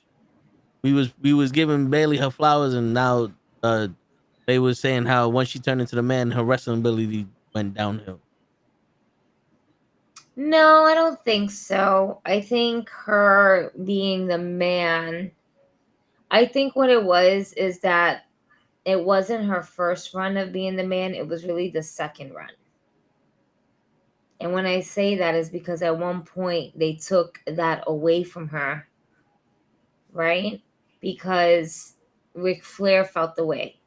He felt some type of way because WWE was taking something away from him. So then old man Flair felt a certain way, and he's like, nah, you guys shouldn't be using that, even though he was the one that endorsed it. He was not going to say endorsed it, but he was the one that was like, no, you guys can go ahead and use it. But I guess he didn't realize how. He's an Indian giver. Yeah. So when she was able to get that title as the man again, and she was over with it. You know what I think got over with really, but what I think really fucked up Flair was, she was saying that she was the man, but doing Stone Cold's gimmick. 'Cause I think Flair was on some no, I'm the man, not Stone Cold. You gotta associate that shit with me. I mean, yeah, That's what really got her over. The fact that she was Stone Cold. She was Conor She McGregor, was Steve more. Austin. Becky was definitely more Stone Cold than Ric Flair, but it was like a combination. I don't know. All I know is that I'm excited to see Charlotte Flair make her comeback, and I have a good feeling that it's going to be at the Royal Rumble. That's my guess. I don't think she's gonna come back for the rest of this year. I think, and if she does, I mean, it might be the last episode of the year type of vibe, you know. But I don't see her really coming back. And NXT right now, that's a solid roster. I just finished watching NXT from Tuesday because I don't have cable. So I have to wait until the CW puts it on the app the next day. And did I watch the rest of AEW? I don't even know at this point. My head hurts. Matter of fact, I'll put it on here to see what I saw and what I didn't see. No, a lot of AEW is. I didn't know they were on Tuesday. I didn't know Dream was on this weekend. I didn't know this was happening. I You didn't know want that to was know happening. why? Because I believe they had baseball on Wednesday. Yeah, They had something. I think the the playoffs Yankees. or something was on Wednesday, Yeah, and yesterday was Yankees. that's why they didn't put it on Wednesday. Because I think they had something going on with TBS or Yeah, but TNT or whatever they that they couldn't suck. show it. They suck at advertising their shit though. Because Well, no one. they advertised it a little bit. What they really kind of sucked at was fucking Wrestle Dream. Yeah, Their advertisement for Wrestle Dream was and is still pretty garbage because well, it is. It is. 'Cause I was telling oh, Shaw. there's TNA wrestling too for me. Say word. I just looked at my fucking. I haven't even looked at this thing. Right. This Well, shows you how much out of it I really am. Like my eyes are low and I'm not even high. yeah. It's really my headache. No, but I was telling Toe, like I watched AEW on that link that I put up in the group, and I'm like, wait, they're having a fucking event on Saturday? Mm-hmm. I'm like, yeah, this is the first time I'm hearing about it. I forgot about it. I really did. We could go down the card, but do we really want to? No, but we had. I got the card in my phone. I was like, well, since you're here, yeah, no, we're not. Okay. Well, What? me and Toe basically said that the best match on there right now, or the only match that they actually fucking are advertised a little bit on Tuesday was the Willow, the fact that Willow won that triple threat or whatever that shit was, and now she's getting a title shot. Like, I don't know anything else that's going on in that fucking pay-per-view event. That's sad. Yeah, and all the matches, like every single match, except for Bryan Danielson, John Moxley, and maybe Will Ospreay, Ricochet, and Takeshita. Every other match in there seems they just do that shit together. And I was telling Hawks, like, it became, we're seeing a grown man have a bucket full of his toys, and every once in a while goes, you know what? I should play with my figures. Let me just put these matches together because you know what? I like these people, and I'm just gonna put this match together. There's no reason for it, and that's every week. Moxie's talking. Wait. Question is, where did I? Oh, this is the beginning. Oh, I didn't watch it. I didn't watch it. Silly rabbit. Okay, hold on. I'm gonna write this down. So write that down. Get my book ready. Because I really don't know who's on. Damn, that's really happening this Saturday. What am I doing? Oh, I'm working Saturday. This is the card. I got my pen ready. Bruh, hold on. Now you gotta maximize the screen. So everybody in the chat, just Damien, Leon, Michelle, everybody. I'm not looking at your guys anymore because I have to maximize my screen and see what the fuck I'm looking at over here. Hold on. Yeah, Toe, man. What are you doing, Toe? I'm just trying to make it more difficult for her. This is not my day off. Why am I confusing my days off? No, I'm from the AWA generation and trying to watch new wrestling factions. I see a lot of old school dynamics and new talents today. You know, there's a lot of new talents now trying to be old school with the way they present themselves and doing the factions, but they're too much trying to mimic and not enough trying to take inspiration from. You know what I'm saying? Because Ric Flair took Nature Boy Buddy Rogers, Nature Boy, and then became the Nature Boy Ric Flair.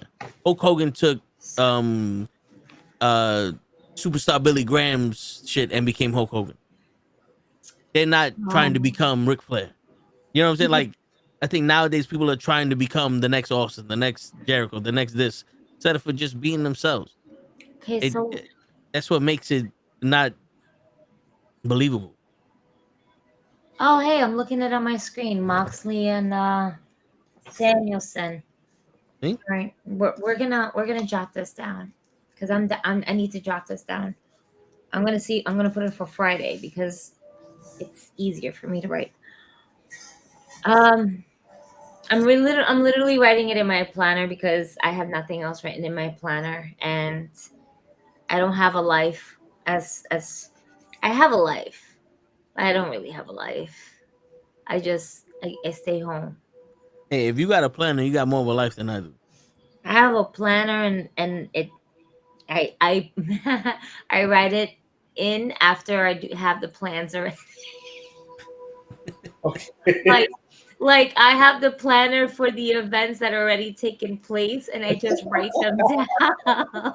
I do have some things written down here prior to the actual date, like my friends' weddings and stuff, and like birthdays and stuff. But like, let's just hypothetically say, like, I make plans, and then the day it happens, I'm like, fuck. I was really looking forward to doing nothing. oh, did my shit just like, son of a whore. Please hold. I don't know where I went. You sound different also. Yeah, no, everything just restarted on me. Rep. Hey, she's back. That's weird. All I did was like, try to clean my screen real quick because I had like a little dot on my face, which my screen was just dirty, and then all of a sudden I wasn't there anymore. Okay, that was weird. Yeah.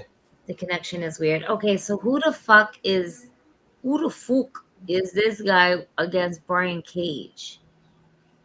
Oh, Atlas Jr. Apparently he's the Ring of Honor World Television Champion. This is at 0 hour.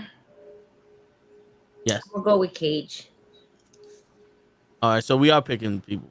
I'm gonna pick people. Cage. All right. I'm gonna go with not watching the 0 hour would be a better move. No, I'm gonna go with Atlas Jr. because I don't think they know that Cage is a wrestler. Chungus enjoyed that. Who the fuck is this guy? Nah, if Gigi's computer got the Diddy virus, that shit would have been leaking baby oil. Stop. Who said that? Now I gotta hold on. Damien. It would have. This would have been oozing out of the laptop. I would have slipped out of my seat as soon as I got in. You're like, ah, boom. Oh, I should have done that on my head. Oh, shit. Fucking lay. My head really hurts, you guys. Shit, I want to drink JMO because it did sound good. You might be better off, getting some Gatorade or some water or something. Oh, I've been drinking water like crazy. I have like mad apple juice. But you didn't drink the water the right way. I was supposed to drink soda. You were supposed to freeze it and pour the soda over it. Oh, gotcha.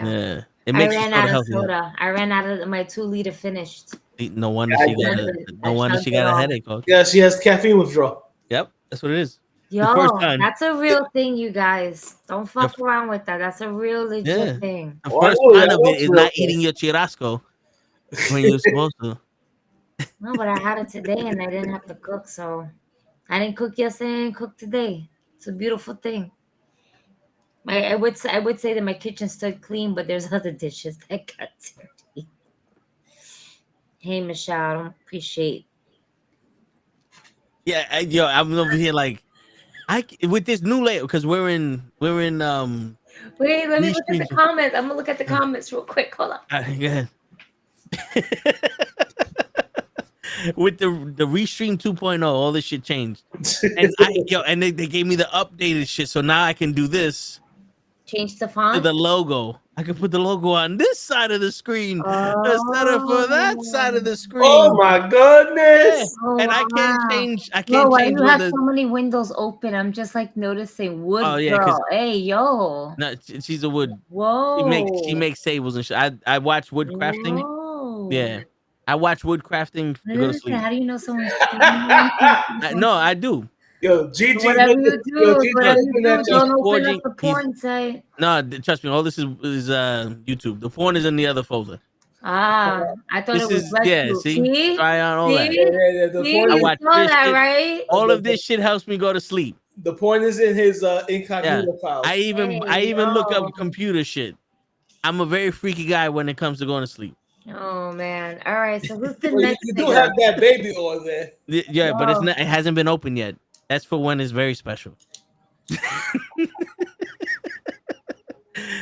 That's when I start playing. Tonight is the night of love. Together forever is never enough. Oh. Fidget toy in my possession.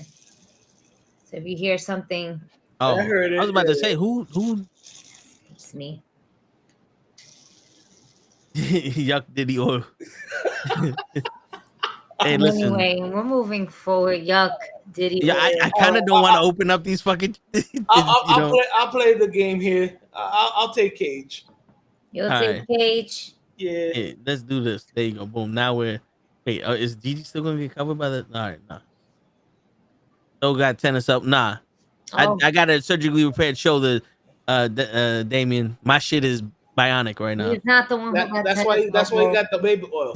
Yeah, you don't know what's going on. Yeah, no one knows what's going on. Kenny got the churrasco fucking. I mean the churro fucking. That nigga, the minute he goes like this, I had tennis. I was like, Tenny, what are you doing? He got tennis. He got tennis. What are you doing, yo, Hutch? You didn't see that? There's a clip. I didn't see Kenny's that. going like this. Yeah, I got tennis. She told me I was doing this. I was just like, Kenny, what are you doing? Yeah, why are you sucking the dick? He definitely didn't have his McDonald's. Oh man, so we got Hologram versus the Beast Mortis, whatever. I don't know who any one of these guys are, but so Hologram, they're trying to push Hologram a lot. These are all like they're wrestlers from I think Triple A's. I'm not. He said, "Is he a collectible?" Because he's a hologram. Is he a collectible? He's a hologram. God damn it, Toe. Wait, what's Try. I'll go hologram. So there you go. Hollow shit and hologram. I'm gonna pick hologram too if he's the collectible. So hologram across the board. Yes. You think Swerve Strickland is gonna win on his return? He's gonna talk. Him versus the mic. What? He got his own segment. They actually promoted him that So, he's gonna be there. They are promoting Swerve Strickland to come back to pretty much introduce Bobby Lashley, right? Because he's the only one that has yet to shown his face on AEW. We know he signed a contract, but we have yet to see him on AEW TV. There you go. No, man, I was enjoying that. All right, go ahead. Eyebrows. You look like Tim the Tool Man's neighbor. I remember that. Wilson. Hey, Wilson. Hello, neighbor. Howdy ho, neighbor. Leon, you have a short one. You don't count.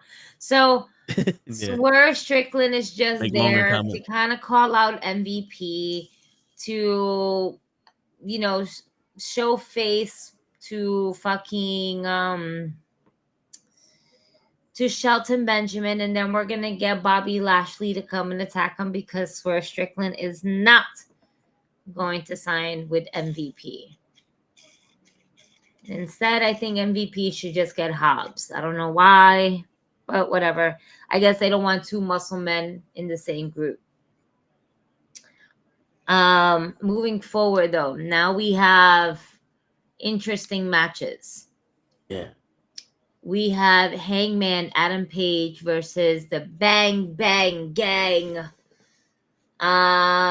Jay White. Switchblade Jay White. Now, Hangman's on a roll. My question is, do we continue to have him on a roll, or do we see him take this out? I think that we are going to continue having Hangman win, even though I don't want this man to win. I don't want anything to do with fuck Hangman. I fuck Page. Fuck Adam Page. I'm going to say it straight up. Fuck this nigga. I don't like him. Damn. I don't like what he did to Swerve. I don't like what he did to Nana. I don't like the fact that he's still there. I don't like the fact that he got this ugly ass mustache that makes him look like a Uto. porn, or like a fucking terrible 80s porn star. Yeah. I really want Switchblade to win because we haven't seen Jay White in the ring for a really long time. He's been out for a while. Has he? So, yeah, he has. Shit, I didn't even know. Yeah, because you don't watch AEW. You only watch. I watch it every once a month. Yeah, for these events. Wow. Yeah. Yeah, that doesn't mean that you don't watch it. Religiously. I watch it all. I mean, shit, I could watch it religiously and still have no idea what's going on. I mean, no, there's some stuff. You know what it is? It's just that they did terrible promotion on this. They weren't promoting any of the, like, they have, but they haven't. This is the problem with AEW. AEW puts on premium live events, and we can put banger ass matches on. This whole card is a banger. Okay? No matter how you look at things. The only real bathroom match is Mark Briscoe and Chris Jericho. And I think it's because we're over Chris Jericho. Not so much of Briscoe. Briscoe is I love watching Mark Briscoe on my TV screen. I think he's just so damn entertaining. He's great, man. He's great. They gave him the ball and he ran with it as much as he can, and he's going to continue to do so. But again, there wasn't any promoting for this card per se. They put this card together in 2 weeks. That's what they don't even have Mercedes on it. No, they don't. And who's her feud now? Oh, against Chris Statlander. That's why. Mercedes is wrestling against Chris Statlander. So Mercedes is building a feud with Chris Statlander. And we're going through like Mercedes's bodyguard first, right? Okay. Which is Camille. Where they're having like big girls versus big girls. You know what I mean? Yeah. So that's what they're doing first before Chris Statlander ends up having her match with Mercedes Moné. That's why that card is not on there, because they're still building that feud. Now at the next pay-per-view that they have, which will probably be in like 2 weeks after this, that wig of hers, yo, facts. We'll get into that in a second. But going back to Hangman Adam Page and the Switchblade Jay White, I know Hangman's gonna win, but just because fuck that guy, I'm going with Jay White. Me too. Fuck them, that's why. Fuck him, that's why. To tell the truth, I'm kind of tired of Hangman Page, so I'll go with White. Yeah, man, fuck Page. We not kind of tired of him anymore. We are tired of him. Fuck that nigga. Yeah. Now, this next match, Darby Allin versus Brody King. Can we just call him his real name? That's Darby Cameron. with that pink fucking. Which is funny because I saw the Tuesday show. I saw the Tuesday show and I saw him come out and just call this guy, and I'm like, dude, I don't remember when these guys were feuding. They weren't. They weren't. What it was is that Darby Allin issued an open challenge because they don't have anybody for him, right? The last thing they did for Darby Allin is to hang this man upside down and let this man almost die in the ring. As I'm watching Hologram, by the way, sorry, completely like on the previous cards, but going against Commander. That's so funny. Anyway. Yeah, no, I don't know who gave Darby Allin this pink jacket. Yeah. I don't know if he found it at a Goodwill. I don't know, baby. At a Diddy Freak party. Maybe he went to a Diddy Freak party and found it on one of the models. I was passed out. Oh, maybe that was supposed to be white and he just washed it with one of his socks and it turned pink. I just don't see it as it being his fashion wardrobe. Yeah. I can see him coming out with like, this is so fucked up for me, like a trench coat. Yeah. Because I'm not going to say that comment. This one? Oh, the titty. I'm not reading any of the comments. No. I have my own comments.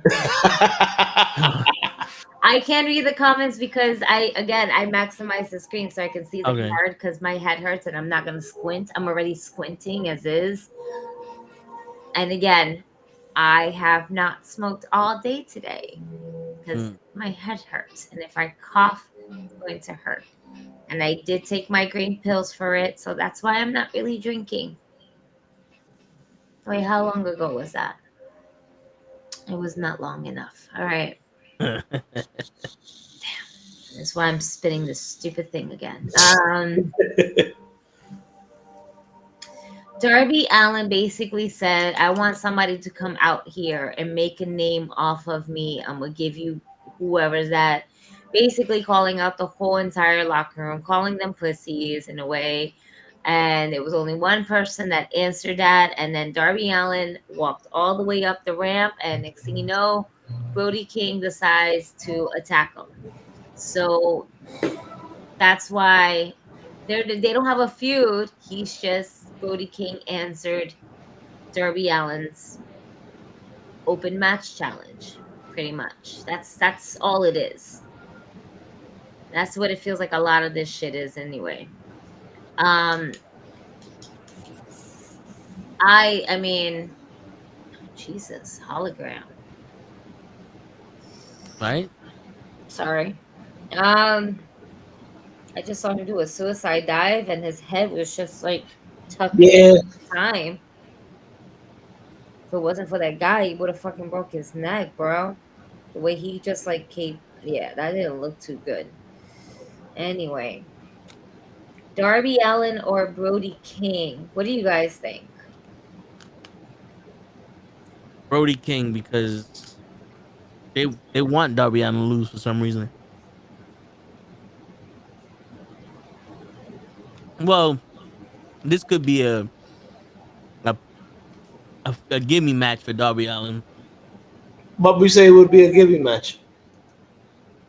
I mean, He like I need, said, I saw some of the I saw some of the AEW event on Tuesday, and but all I got from that is Darby Allin's pretty saying, "I got you into AEW," Mm-hmm. I told Tony Khan to hire you. and I'm like, okay. see, but what I'm thinking I is would have if been like, Darby, nigga, that was how many years ago, and you still holding a grudge because I'm yeah, in a better faction than you. see, what I'm thinking is if Darby Allin beats Brody King, then he can finally get his title shot against Swerve. He's just gonna have to fight Bryan Danielson for it, and at that time, Moxley will be champion. So Moxley. that way it's a 4-way dance, but it's a 1-on-1 match for the title, and he's fighting Swerve Strickland. But in the ring is Bobby Lashley, and he pins John Moxley, but doesn't become the champion. That was a lot from my head. Yeah, that's what happens if he beats Brody King. R.I.P. Brody Lee. Yeah, Um, Hutch is still doing the math on that one. He'll be right with us. I know, Hutch. Just Steiner math, bro. Pick up the pace. Pick up the pace. Oh, I'm good, but anytime Toe asks a question, I get stumped because I gotta switch my brain from normal people To toe language. Yeah. yes. Toe has his own language that Yeah, only few of us understand. And Yeah, his Toeisms. yeah, because he was the number one contender for Strickland, and then he lost that to Moxley when Bryan Danielson was the title, and then now Moxley's probably gonna beat Bryan Danielson because Danielson wants to retire a man, and then he's gonna fight John Moxley, but Swerve Strickland's gonna go after him because if he's anywhere near the title, Swerve is like, I was your friend, and then next thing you know, boom, we don't know what the fuck is going on. Right. Dude, I tried to explain how Bryan Danielson is the champion and John Moxley's is getting the number one contendership. It took me about 2 hours to get it out, and I still don't know how the fuck it happened. And I'm the one explaining this shit. Wow. Bro, that's some crazy ass shit, bro. No, but you're right.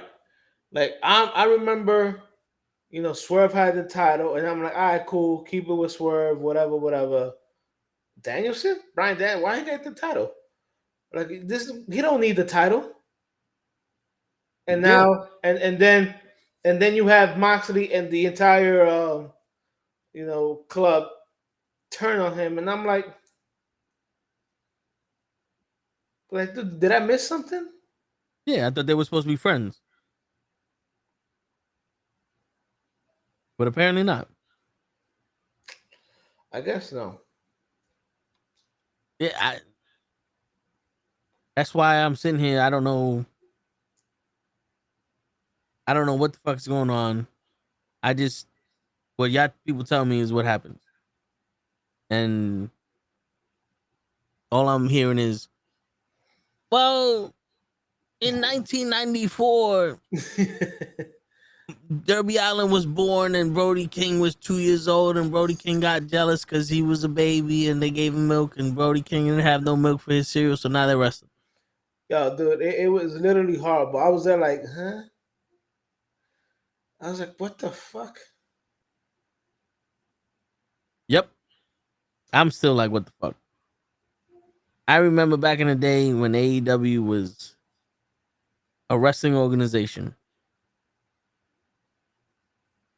You know?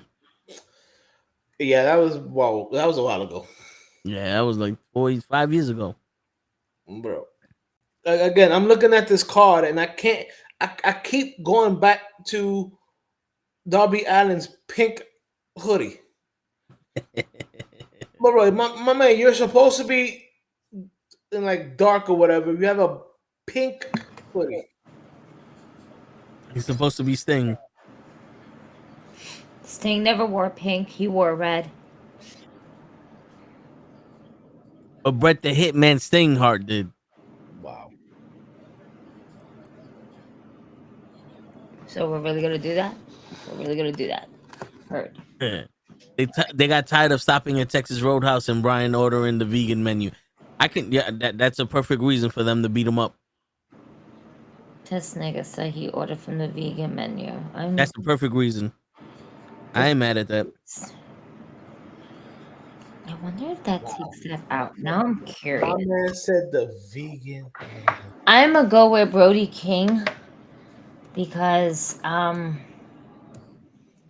don't know. I just want to see. And not to say I don't want to see Darby Allin die. God forbid. No, he's done too much already for the company as is. But I feel like as a singles competitor right now, that I guess we're trying to push Brody King, he would need this W more than Darby. But what?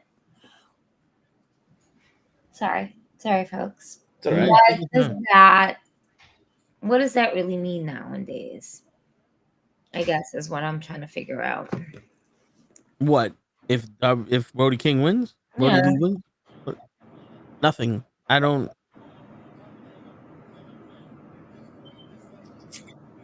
know. He gets to be on Suffer and Succotash. Wow. We're just gonna leave that alone. Moving on.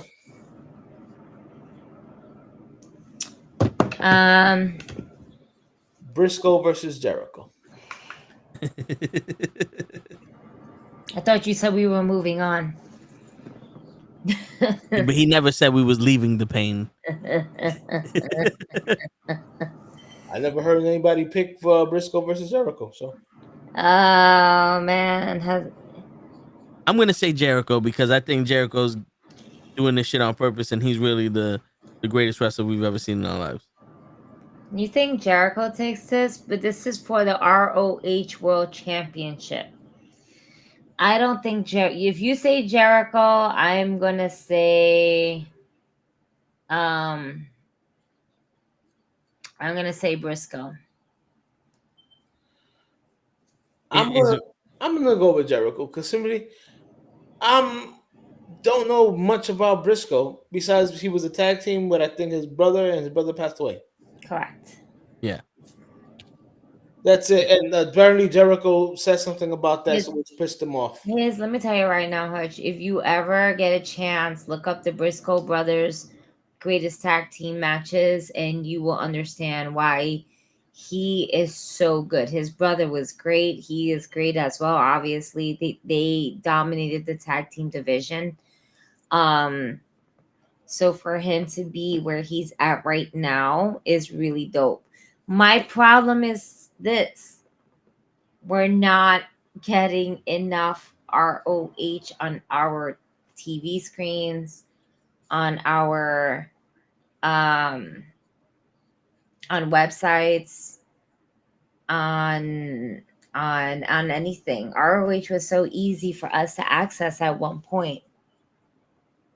I'm reading the comment. Jericho should wear the t-shirt saying, if you can read this, is to change the channel. Ha! The ha got it from me.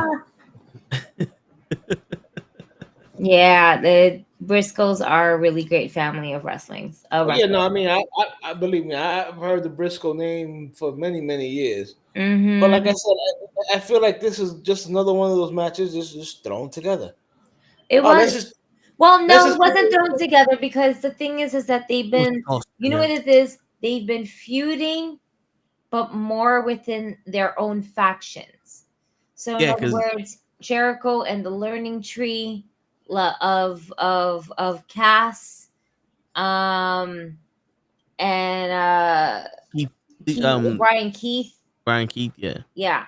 the bounty hunter. That's what I wanted to. I was like, what is his Yeah. name? It's the bounty hunter, Brian Keith, which he's doing great work, man. He's another one that took the ball and ran with it. He said, hey, you're gonna be paired up with Jericho, and Jericho, he's like, go, let's go. And he's doing well. I don't know if they want to put the championship back on Jericho just to get eyes back on the product.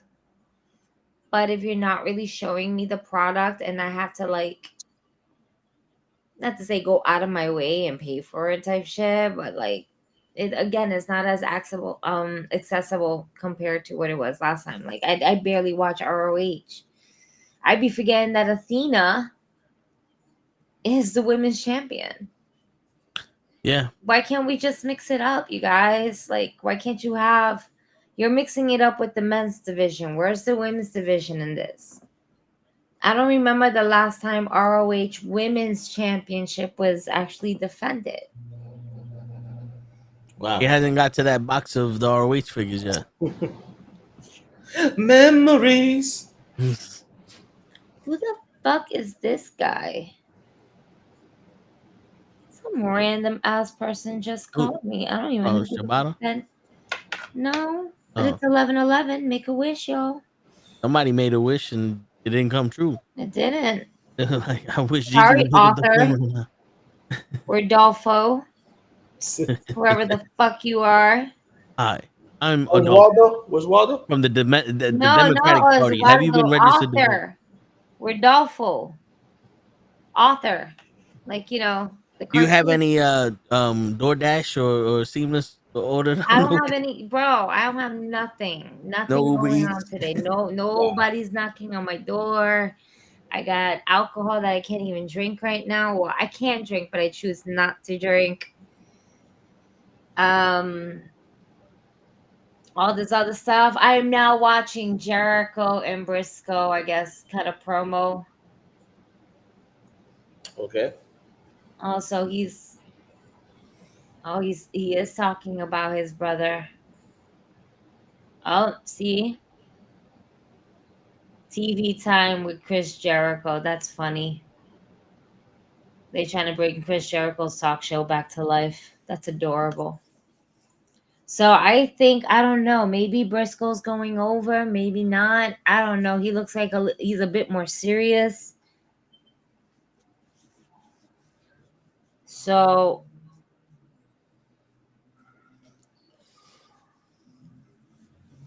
is a serious promo from Mark Briscoe. Oh yeah, no, it was a good promo. He's not all wild and crazy and shit like that. Like they told this nigga, yo, we need you to be serious. So good. I'm glad. I want to see this side of him. I want to see the more vicious side of him. I'm like, not to say I'm not tired of the goofy shit. I love it. I think it's great. I think it makes great TV. But I also want to see that fucking like unhinged side of him. Even though he always acts unhinged, but in the comedian way, not a way where it's like, I'm like, yo, he's gonna fuck somebody up. He really gonna fuck somebody up. All right. I'm gonna go with Briscoe. Y'all go with Jericho. We are moving forward to the scapegoat, Jack Perry. And that's I can't pronounce Shibata. Shibata. That I know. I always want to pronounce that first name. Katsuyori Shibata? I don't know. I think that's as close as we're going to get. Yeah. I can't. This is why Ray shouldn't be watching. That's why Ray should be here right now. Ray, you're fired. We want the T-shirt back. He getting pow. We're getting the T-shirt back with the dog. If this is for the TNT Championship, I don't see Shibata winning. Yeah, but Jungle Boy and Cowboy shit are in the same I don't think the fuck out of here so. Shit for me. I can't put him in that same category as Adam Cowboy bullshit. My man can't use real glass. He throws a hissy fit, grows a beard, and now they want to treat him like a man. He's Dominic He wasn't Mysterio the to one me. about the real glass situation. It was Punk. No, but he wanted to use it, and Punk told him no, and he threw a hissy fit. And then they fired him because for he got suspended for it. He didn't get fired. Did he get? Remember Punk? Yeah, Punk choked him out. They fired him for it, and then they bring him back. They suspended before they fired him. That's it. He had a right to throw a hissy fit. Like, how you gonna get fired from a company that you helped brought up from the jump? Pay Punk so much money, right? And then Punk's like, nah, I don't feel like it. Punk was a punk ass bitch in AEW. And I hate to say it because he wasn't the best in the world there. Although he was the best at having one of the greatest matches in Hell in a Cell with Drew McIntyre, but that is a different company. I can't go for that. Perry for me is not Hangman Page. Hangman Page is just, there's something about it. Hangman Page does not have charisma or the character. Like, he's starting to build out. He became a boring champion. Jack Perry right now is not a boring champion. The fact that he customized that TNT title, even though it's not really supposed to mean jack shit to anybody, but they gave him that time to go ahead and do that shit and make it his own, is really dope. And that's why I don't see him letting go of that TNT championship just yet. It's Wrestle Dream, but that doesn't mean these dreams come true. That titles will be put in hands. I don't know why they call it Wrestling Dream, and they're in front of a fucking mountain. But and they're in front of what? Is that a mountain? Yeah, it's a mountain. Maybe they're trying to troll Darby Allin because he got hurt before he climbed up Mount Everest. Is that Mount Everest? The dream? His dream. The boyhood dream that never came true. Word. But all right, so you're going with Shibata? Yeah. Who you got, Hoach? Yeah, I hear you. Man. I fuck Jungle Boy. So that's all I want to say. So all right, so he got Shibata too. The World Tag Team Championship match. Private Party versus Young Bucks, aka what should have happened 5 years ago. I'm gonna go with Private Party. I kind of want to go with Private Party. But is Private Party the tag team that is going to be able to carry this tag team division to where it needs to be at? Yeah, because they're gonna start a feud the next pay-per-view with somebody. And they're gonna wrestle those people. And then they're gonna have a match. And then they're gonna wrestle other people. So Private Party. We went through this before. You know what? Private Party for me too. Is that Private Party? And also because Quinn was cool as fuck to me. Yeah. I'm gonna just go with the Bucks because they run the show. So I doubt they're gonna want to lose on the pay-per-view. That's another good reason. But they ran this match before. So yeah. Let's see. What do we have? 1, 2, 3 more matches. Yep. Mariah May and Willow Nightingale. Oh man, why they gonna do this to my girl Nightingale? Yeah. It's like I want her to win, but just based on what I saw from Tuesday and the spectacle or the joke that they were making up about the women's match, I don't think she wins. You know, can I say that I think she's the Bailey of the AEW women's division? Willow? Yeah. Bailey in what sense? Like Bailey when Bailey was like, if you need somebody to be in something to make someone look good, you throw Bailey in. Oh. And like what I'm saying, like she's the one that can wrestle with anybody, put on a good match with anybody, and if she loses, she doesn't really lose. Because the crowd still loves her. Right. Yeah. Bailey XL. Yo, Chungus, you better watch out.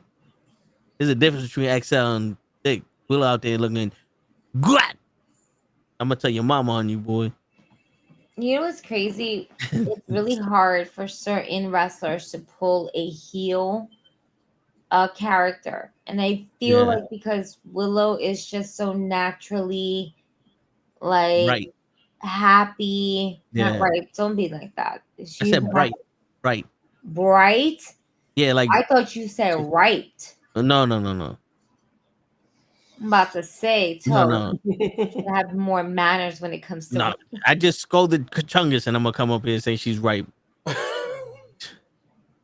it would. I mean, it would be something that you would. It would be something I said, but I'm saying bright because no, you're not. It's like even when he's mad, let me hear what I'm. You get what I'm saying? Right? He's not making the situation better here, right? No, I hear you. Any other wrestler, I'm pretty sure I'd have been like, no, I said right, but I meant bright because even when she's mad, she has this like twinkle in her eye that she's still like happy go lucky. Yeah. You know what I'm saying? Like it's very hard for her if she gotta be killing you type mad to show mad in her. You know what I'm saying? Like everything about her is just hey everybody. You know, she just exudes the whole we're gonna have a good time no matter what. Yeah. No, for sure. And that's like, and you know what's crazy is that it's like that's her just overall like aura. That's who she is anyway. You know what I'm saying?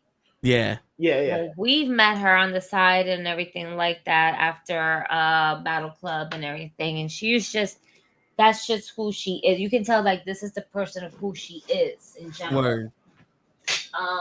Which is dope, man. I think I should try to clean this with that. I wonder. The only bad thing she has, Hoach, is that she decided to sign with AEW before she responded to my email to come on the show. I was gonna let her order a la carte, Hoach, but she decided to sign with AEW and she never hit me back up. I mean, I think AEW was paying her a little bit more than what you was gonna offer her, bro. They weren't gonna pay her in compliments like me or in the 6 questions like me. Bro, she got they called me she got title belts underneath her name. They call me Toei Arcadia. Y'all don't watch The Last Dragon, so y'all don't know what I'm talking about. Well, excuse me, I have that on DVD. I have it on DVD and Blu-ray. All right, 2 separate DVD discs. My man with the glow. Okay, yeah, stop it. I love that I'm movie. gonna let her order a la carte. Listen, but apparently to Willow, I'm just some midget asshole with dreams of ruining the world. That's not nice to say that about yourself, and Willow will say that about you too. So I don't think Willow's old enough to know that movie. She'll get the reference. No, but I think that they're gonna use her just to lose this match. This girl. Now, the real question here: An inflatable garage. Tony Storm coming back now? Why not? She was in Japan with her best friend Minnie. I'm not gonna lie. Was she hurt or was she like? No, she went crazy for a second. Oh. She laughed into the sunset, essentially. I laugh into the sunset. Okay. You know how like people say you ride off into the sunset? Right. She laughed off and was like, "Oh, but I won." But if she comes back, you think she's still gonna be the Marilyn Monroe of the AEW, or is she gonna come back as a different persona? She's gonna be an elevated character from that character. So if you're asking if she's still gonna be like that type of person, like a persona, then yes, she is. She was just very recently in Japan, and she helped out Mariah May's BFF. You know. Oh, the Asian chick. The Japanese girl that came into the ring. Yes, with the tits all out. And the champagne dreams and caviar. Right. You know. Yo, Damien, we go raw over here, bro. We don't go to CVS. But anyway, yeah. I mean, why not? AEW is a bunch of look who's back and look who joined us. Why not? Now, what's going on with Britt Baker? You know what's going on with Britt Baker? This is what's going on with Britt Baker.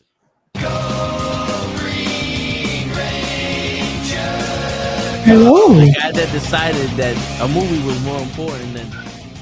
We have just a little over 30 minutes. And we already went through 1, 2, 3, 4, 5, 6, 7 matches. And on the 8th match of this so-called pay-per-view event that Dike was building up, and it wasn't really much of a build-up. And Ray thinks that he's Jesus all of a sudden because he comes on the 8th day. There wasn't an 8th day, Ray. Oh man! And you're not wearing your shirt. How do you go see Terrifier and not wear a Knucklehead shirt? I love Willow, but damn, she is bright as fuck. Yeah. Wait, forgive me. I have like the biggest headache, so my eyes are like super squinty, and it's not because I'm high. It's because I have this massive headache. I'm not drinking JMO. I'm not smoking my usual. I got my little buddy, and I'm barely touching that. But my head hurts, and I just saw so many bright pastel colors because of Willow Nightingale right now. My head hurts me just a little bit more. Why is this girl's tits extra fucking big today? Why her tits what? Extra fucking big. Who's that? Harlow? I don't know who that is. She's the girl that runs with Soraya. The blonde girl. Ah, okay. Is it Harlow? Is it Harlow? I cannot remember her name to save my life right now, but I know who you're talking about. We're gonna agree to disagree. Yeah. You know what? I'm gonna take a picture. So what have I missed? What's going on, everyone? Well, me and Hodge fixed the WWE and AEW. And then Gigi came in and we diagnosed a headache. Did not diagnose my headache. Yeah, By and the then way, Ray, you're going to be getting a clothesline from hell and then being put through a table. covered in baby. Those plans never change. Who gave me a close up from hell though? Because you came in super late. Surprise. The thing is Yeah, it's acceptable. I'm sorry. You're always sorry. Listen, Hodge had we thought that you were over whatever the hell you was going through. Right. All right, and Toe had to take control weeks ago, and now he's telling me he's gonna have to take control again. Now you know what happens when he takes control. Word. And that's on you, Ray. That's on you. Word. According to the chat, ice pack on the back of the neck helps headaches. I'm That's not what putting they- an ice pack on my back. Yeah, on the back of the neck. I'm a thug. I'm gonna thug it out. Word. He's like, Chody, cause I'm a thug. Yo, you know, Hodge had some plans tonight. Sorry. Hodge had plans with a lovely lady tonight that was gonna be his baby mama number 6. And he said, you know what? Toe is on there by himself. He said, he got on the phone. He goes, with all due respect, bitch, we gonna have to cancel. I'll see you tomorrow. And he came on. And you said, no, I gotta do a movie that I could have watched over the weekend. I gotta do an interview that I could have did on a Wednesday afternoon. I gotta color my hair and steal Gigi's color. And then the ultimate disrespect. You go out into the world, into public without the t-shirt. I don't think people's ever seen you wear that t-shirt in the streets, right? My boy is from Brooklyn. He lives 15 minutes away from you. Who's your boy? Don't worry about my people. They everywhere, and they ain't never seen you with that shirt on. And this shit came, and I don't like it. Nah, don't work. I don't like it. Nah, it doesn't. We don't like it. There's no reason. Why did it came so? Oh my god. Man, I don't know. And then that's why I bought the other one. I'm probably gonna. All right, Ray, you want to go through your things quickly? Yeah. Man, fuck that. The rundown. Oh, she said, "Fuck Ray." All right. All right. Brian Cage, Atlas Jr. Brian Cage. All right. Hologram versus Beast Moros. Moros, because they're building up the LFR. All right. Swerve Strickland on the microphone. Bobby Lashley's gonna debut. Okay. Okay. Hangman or Jay White? Jay White, because he just came back. Okay. Darby Cameron or Brody King? I don't know why this match is happening. Double count out. All right. Mark Did Briscoe you or not get the name that he just said though? He don't said listen to Darby me. Cameron. That's how I'm looking at Ray. I was like, I don't Yeah. think he caught that. I don't think I caught it, but I was just like, I don't know why the match is happening. Double Because count Ray out. doesn't listen. He just alters the shit to go. See? Just I'm telling you, Hodge. Ask him a question. He's gonna change it to fit his answer. All right, yo, Shibata or Jack Perry? Jack Perry. Okay, do us a favor. Say his first name for us. Cuts. Wait, fuck. Hold on. Katsuyo. Fuck. Katsuyo Shibata. Sorry. No.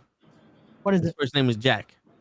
Come on, Ray. I thought you were talking about Shibata. My bad. I was talking about Shibata. Oh my God. No, I was trying so bad. 'Cause I'm like, The fact that he didn't ask, wait, which one? Right? no, I just had a feeling which one because I'm like, Of course, no, Racist. it's- Racist. so Wait, is magic it not okay. Tesoro?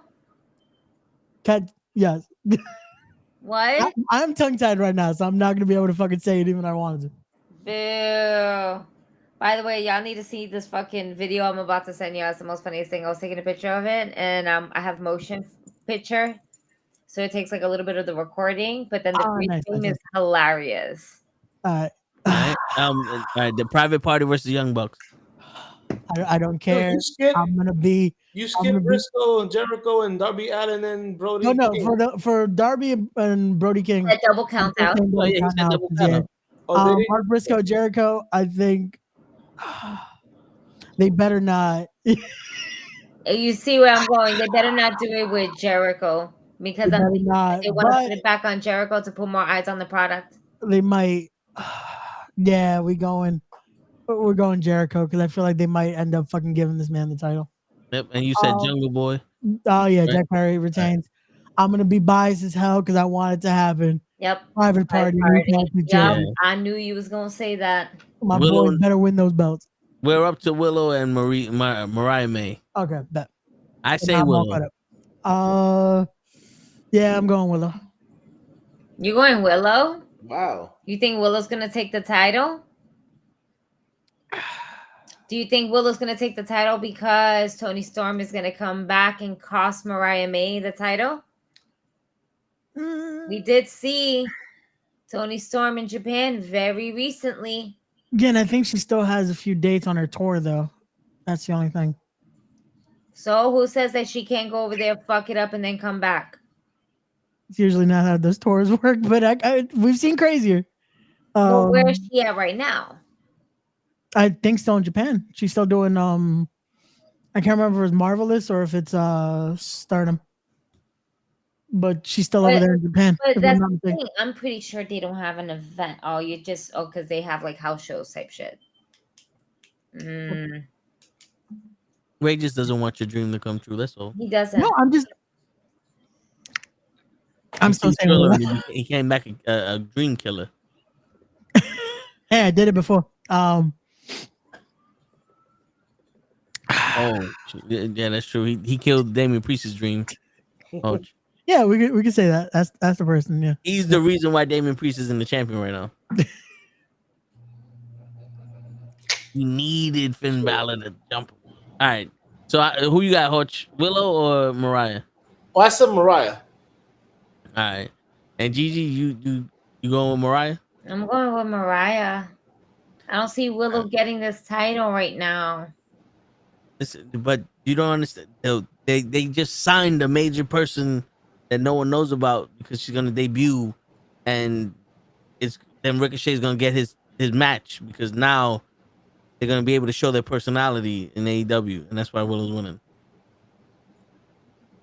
So now the next match, Willow Smith versus Shinashiki Takeshita. Willow Smith. Will Ospreay, Ricochet, and Konosuke Takeshita. If you We cannot know say it, that then one. don't say it. That one I know very well because that one. Yeah. Yeah. Wait, who did You you see go that? for, Toe? Willow?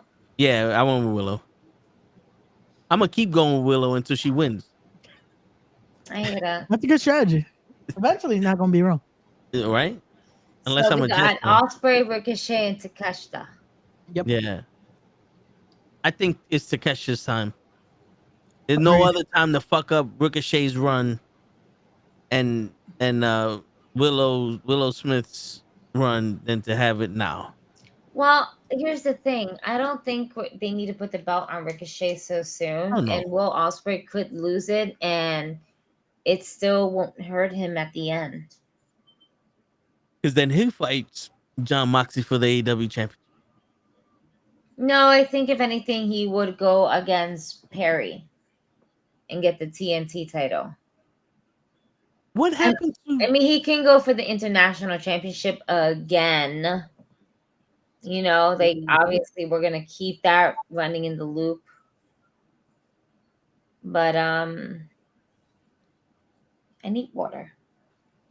But Takeshita will always change it back to the American championship. No, what? No, nigga. I don't think that's what Takeshita's gonna do. No. You never know, man. Yo, I does think it's MJF come out of anything, or no? He didn't get paid for this event.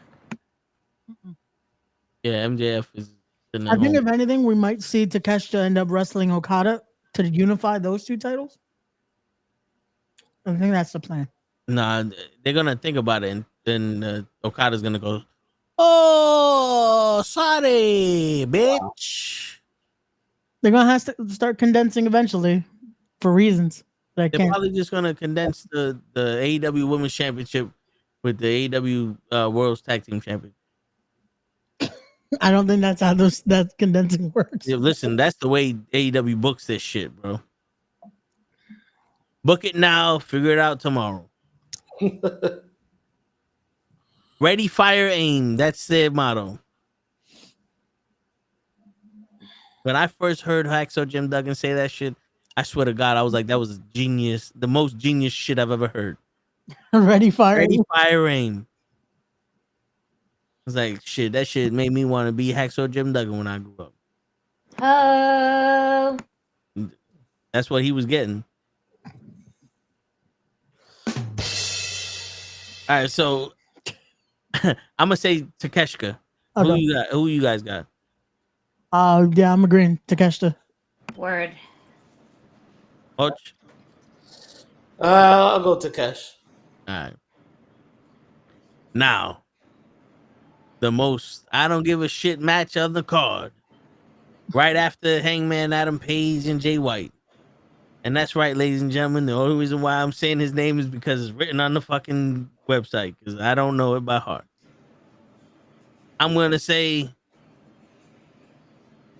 and that's my choice. So who you guys gonna pick? I think Bryan Danielson returns. Word.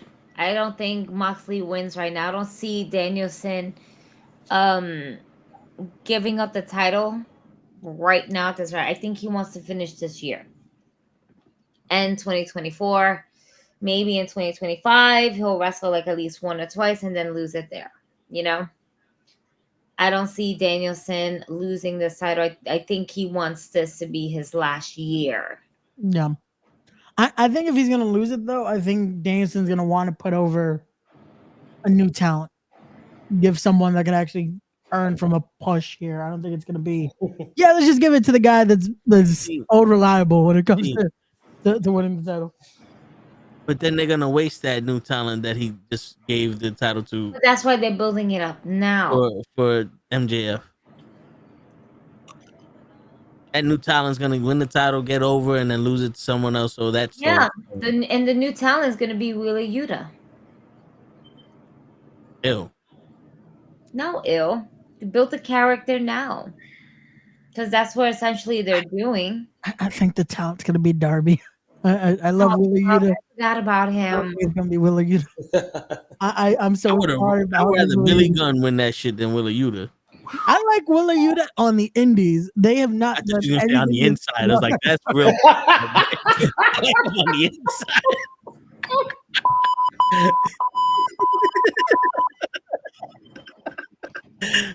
Yes, God.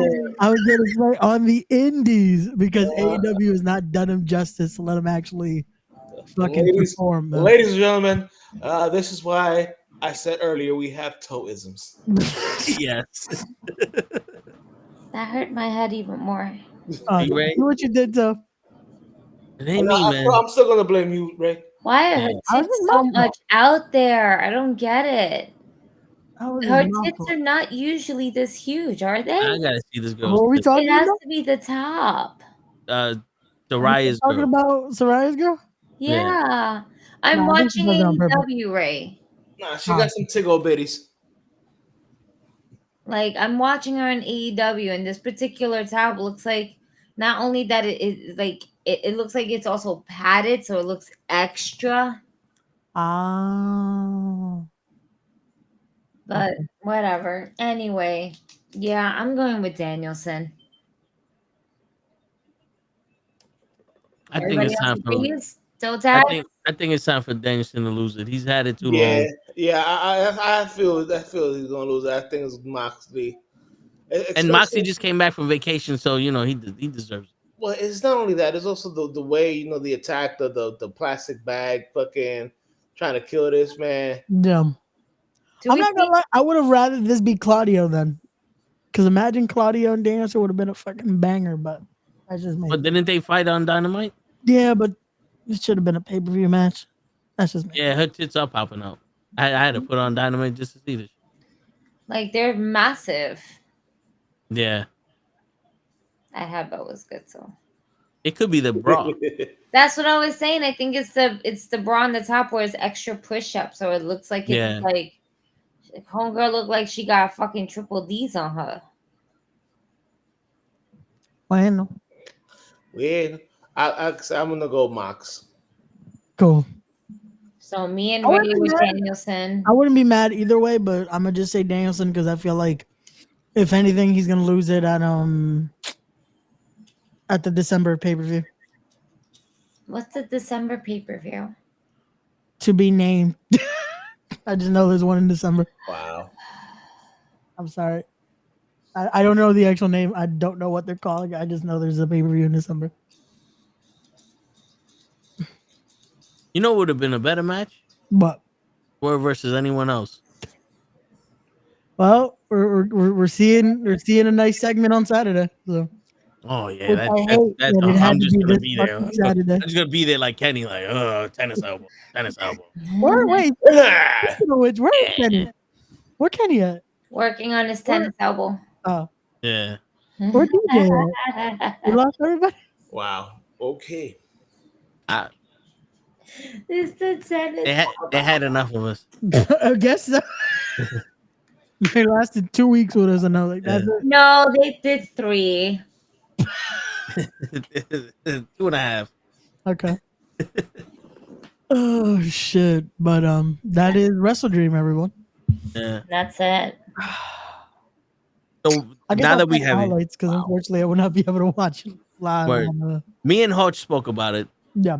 We're not too thrilled on it, but how do you guys feel about The Rock coming back? I don't mind it because we weren't finished with this anyway. You was about to say story. I was about to say story. And I'm trying my best to stay away from that word. Because we had this conversation with a particular person that's in this fiasco. Yeah. Here's the thing. We weren't done with it though, right? We just put it on a little healthy pause. We're coming back. I'm the people's champ, which I do find a little bit ridiculous that he's always now is going to be coming out with this title that supposedly Muhammad Ali's wife gave to him, made just for The Rock. I did it for The Rock. But you know how they say The Rock doesn't need a title? Mm-hmm. But now he's got one. So he doesn't need the WWE title. He doesn't need the WWE title. He has his own title. And here's the thing. And I think I discussed it before. I think I said it on Monday or something like that. But there was a video swarming around where, there's a fan next to Solo and he was going to do, he's like, yo, that's all part of the plan. Yeah. So Solo's bloodline, DK, is all part of the plan. If that is all part of the plan, then The Rock is running that bloodline. Yep.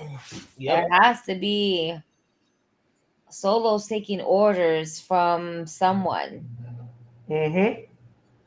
And boy, is that person horrible at orders. Solo can be the new tribal chief, whatever, right? Yeah. But what's The Rock's position again? He's the high chief?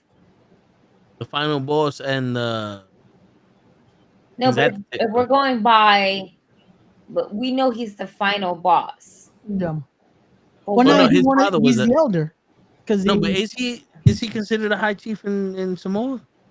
I think actually, yeah, if I'm not mistaken.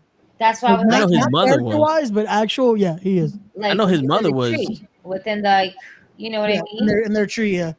In the PDF file that we just had, the PowerPoint. I'm mad that they never put out like a better version of that, because even on the PowerPoint, it looks blurry as hell. They didn't get that pixeling right. Who sent it over like via Messenger? That's what it feels like. It feels like they were like, "Hey, just put this on the page." Somebody sent it through WhatsApp and it was compressed. Jesus, that hurts. So The Rock is in Samoa. Yeah, The Rock is the Samoan high chief with the name Siiliulu. The late king Malato Tamafalafi II bestowed the title upon him in 2004 during a cultural ceremony. So they call him Siiliulu, whatever. I can't pronounce these shits, but he is actually a high chief. Yeah. So Lusakoa can be a tribal chief as long as the high chief says it. Yeah. My thing is, I don't think he's working under Rock, because if you look at his face on Saturday, he even looks scared. Like, oh fuck, why is he here? So I don't think he's been doing anything. He's there because the one thing you don't want your boss to do is to come down and fix your problem. You, as in Solo Sokoa, has been given the gift of trying to take out Cody Rhodes. Yeah. And you have yet to successfully handle that business. So now you force the hand. Don't force the hand. You force the hand. Solo can't do the job. The boys can't do the job. Even Jacob Fatu can't do the job right now. Yeah. Nobody's taking care of Cody Rhodes the way the Rock don't need to be in the ring in order for someone to get touched. You know what I'm saying? Yep. They are the Hawaiian people. Yep. Wait, how? Because I saw that controversy. How did they do that? How did they do them dirty? I thought they was doing them well. Well, I think they took out insurance or some shit. Oh no, during the Hawaiian storms, they only fortified their houses. Like they paid extra security and all that other shit for their houses, and they didn't really do nothing for anything else, if I remember correctly. But I could look it up just to.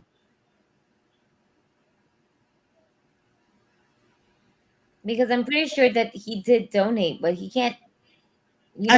I remember a lot of the issue was because instead of them like picking up the bill in a sense, they were helping raise funds. So I remember a lot of people were pissed off at that, like, oh, but you both combined could probably donate a lot more. And on that note, ladies and gentlemen, what's up, Ho? What you can't hide from me? Yo, why do you sound like you're in the elevator, my guy? He's probably in the Because I just bathroom. arrived to the toilet. See? And this Why are is you what you hitting decide us to up do? while you in the bathroom, my nigga? Because I miss y'all. I ain't want to listen. Not when you This like is in the the first time bathroom. This is Oh, the he's first dead time. now. Sorry, my dog Pray is not in there, clearly for over. God's sake. You have animals and children. This is the first time I went 3 for 3, B. I didn't want to miss today. I'm here.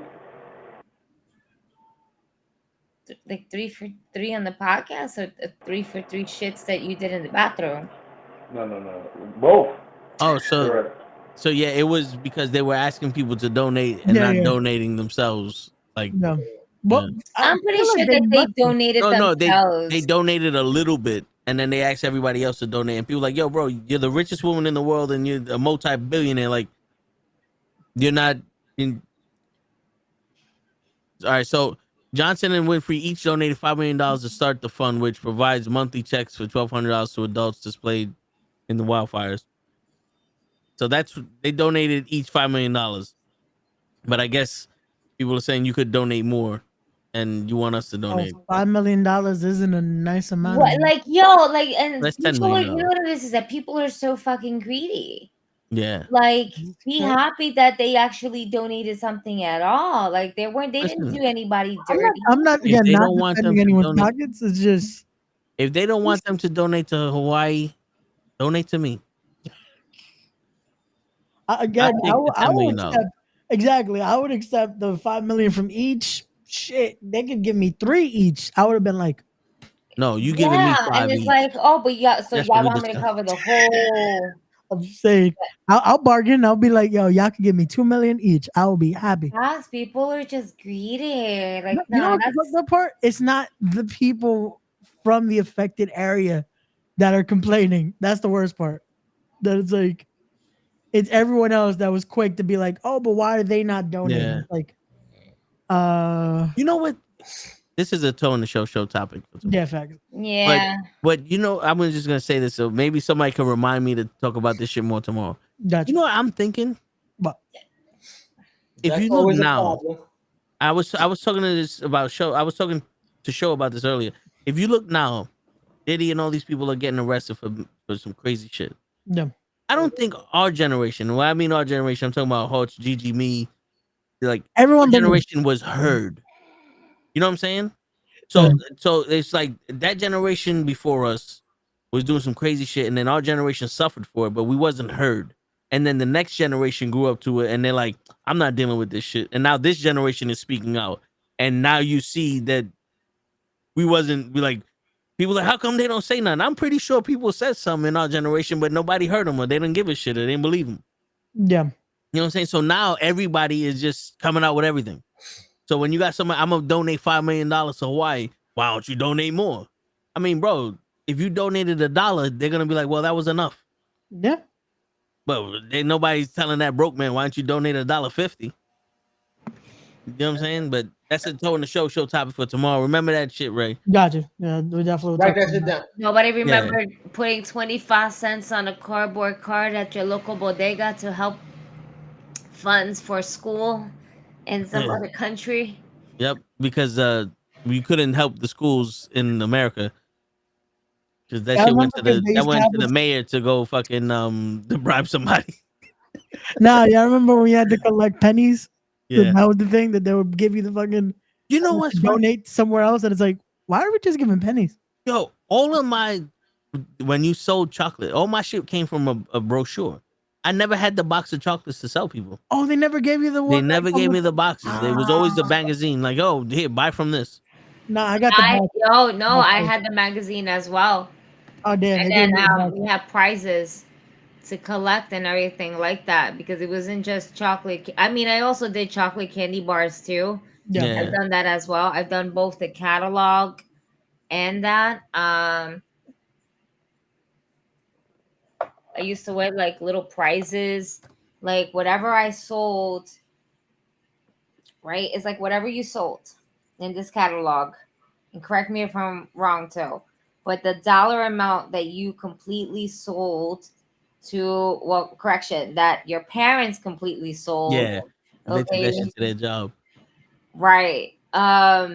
you based on the dollar amount, you qualify for these certain prizes. And whatever points you have left over, you may go to the lesser points category and just kind of empty out all those points. Yep. It was like fucking.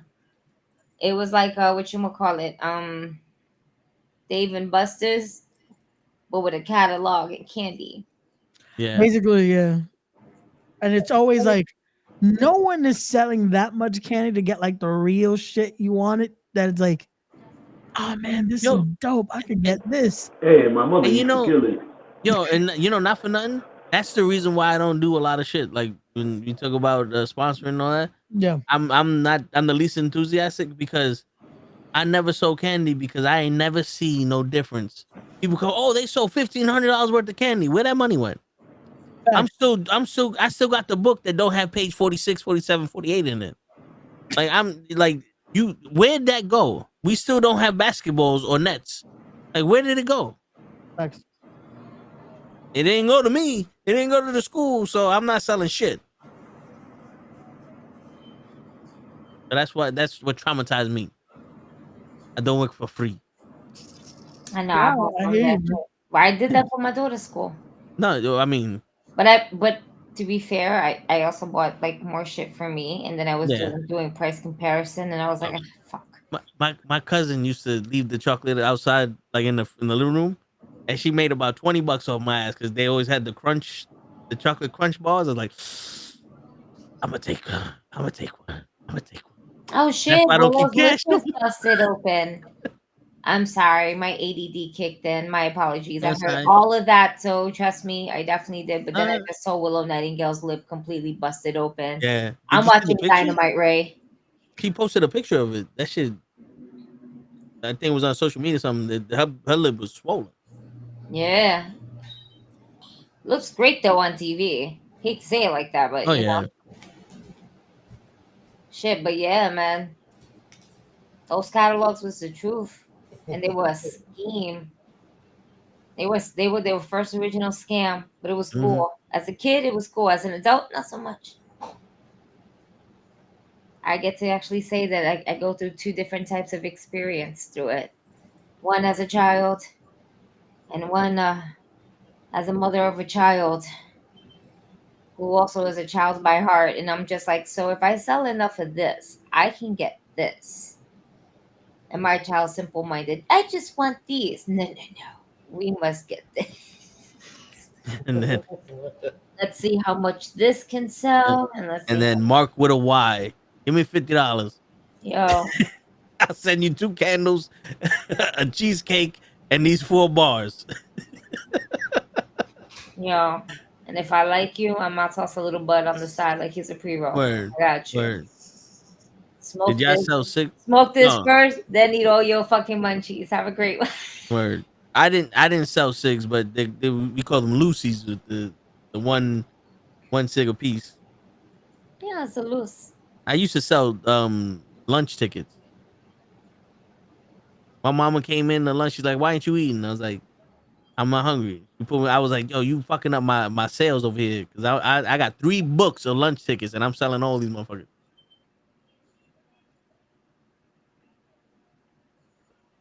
I was an entrepreneur back then, and then taxes hit, and I gotta depend on a algorithm. If there was no such thing as an algorithm, we'll have about 5,000 people watching us right now. Yo, facts. Because we're the only people that don't have the same fucking opinion about The Rock being there that everybody else has. I enjoy it. No, we enjoy it, but I saw 15 reactions. And I'm sitting there like, I feel like that the only reaction that you should have like that, right? I mean, this is the thing. It's all about who you are and where you are, right? If it's streamers like ourselves, we would have to pop. Why? Because it's part of the algorithm of what wrestling podcast is, right? And then you see videos of people actually popping because they're actually there at the event. I would have popped hard too. The Yeah. Rock. If I'm at a live event and The Rock comes out of nowhere, yeah, I'm popping. I don't give a fuck. I am screaming on time. It's not fucking Rock. I don't care because I'm a fucking mark at a live event. Along with the rest of the people that I'm surrounded by that is also screaming on top of their fucking lungs saying, "Oh my God, Rocky." Right?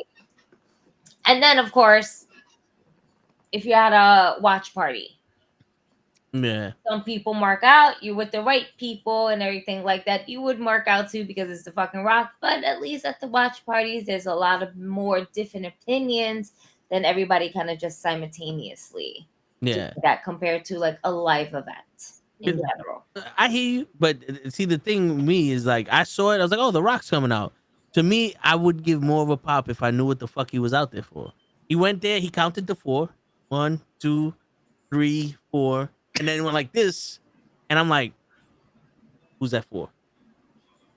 Because you already threatened Cody when you left. Are you back to fight Cody because Solo can't do it, or was that for Roman? Is that for Roman? It's a fourth member. Who's It's a fourth member. Who's this for? And also, why are we forgetting that Jimmy's back? Jimmy just destroyed the new bloodline. Yeah, like nothing. Jimmy turned Super Saiyan and destroyed the new bloodline. Yeah, it's like, God damn it. So what's happening? I'm sitting here going, what's happening? And I don't have the questions to go, what's gonna be now? I'm just in like, but that's why they wanted you to leave you on a cliffhanger. But then we go to SmackDown and Roman's gonna come out and he's gonna say stuff. And then Cody's gonna come out. And then Solo's gonna come out. And then they're gonna show Kevin Owens beating up Cody. And now LA Knight's in the ring. Yeah. They have a third hour to play with us.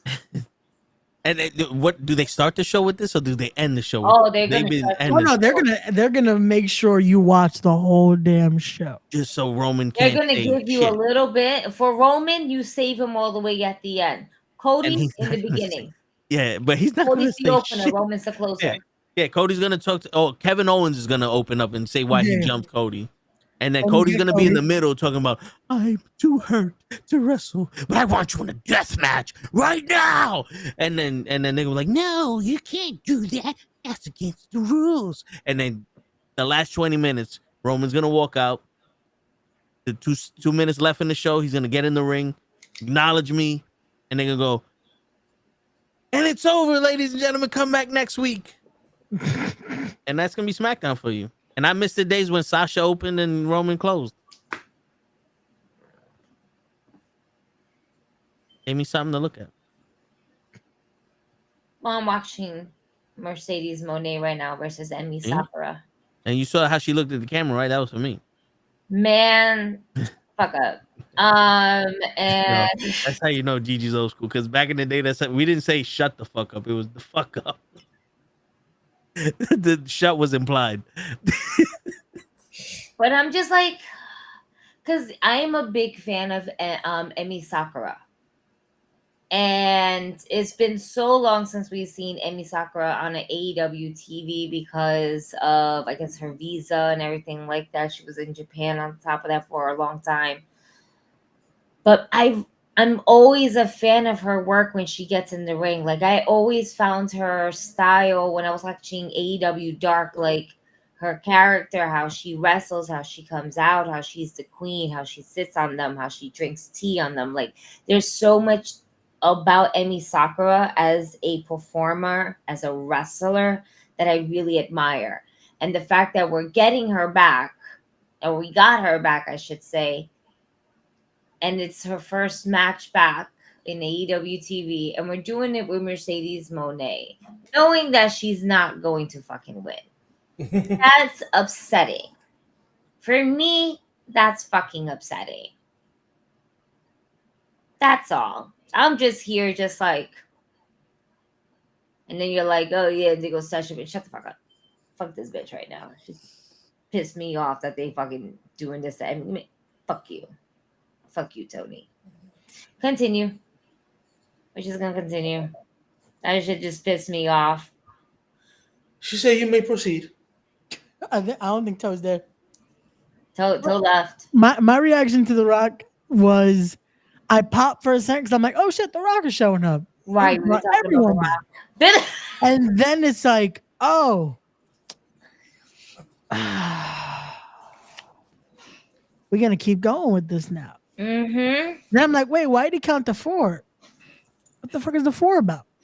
4th member. The Rock is not gonna be in War Games. Hollywood Anything Rock, about him? who's left? White man. More people we're bringing into the fold, my guy. Ooh. Jimmy Chunga. Well, Jimmy is part of it already, right? So Jimmy's with Roman. What about a local I'm luau? not trying to think. Hickle, About they said is going to NXT. Like he's a part of the roster he's signed to is NXT.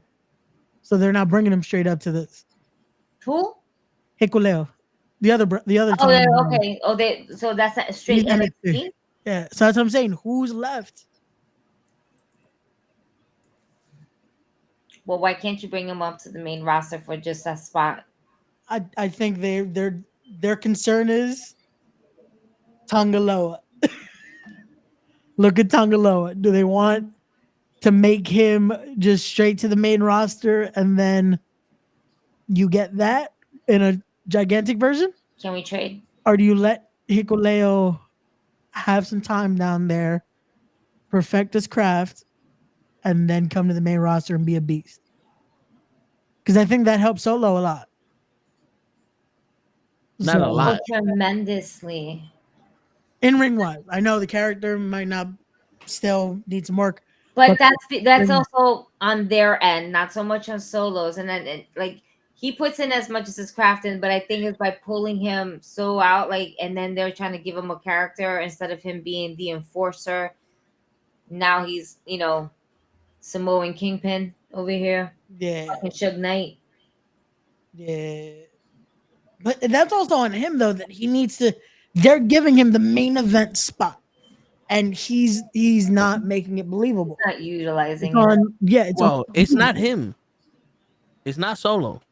Who's it on? It's his tag. It's the Gorillas of War always losing, looking like fools. It's them as a faction losing to Randy Orton, Cody, and Kevin Owens.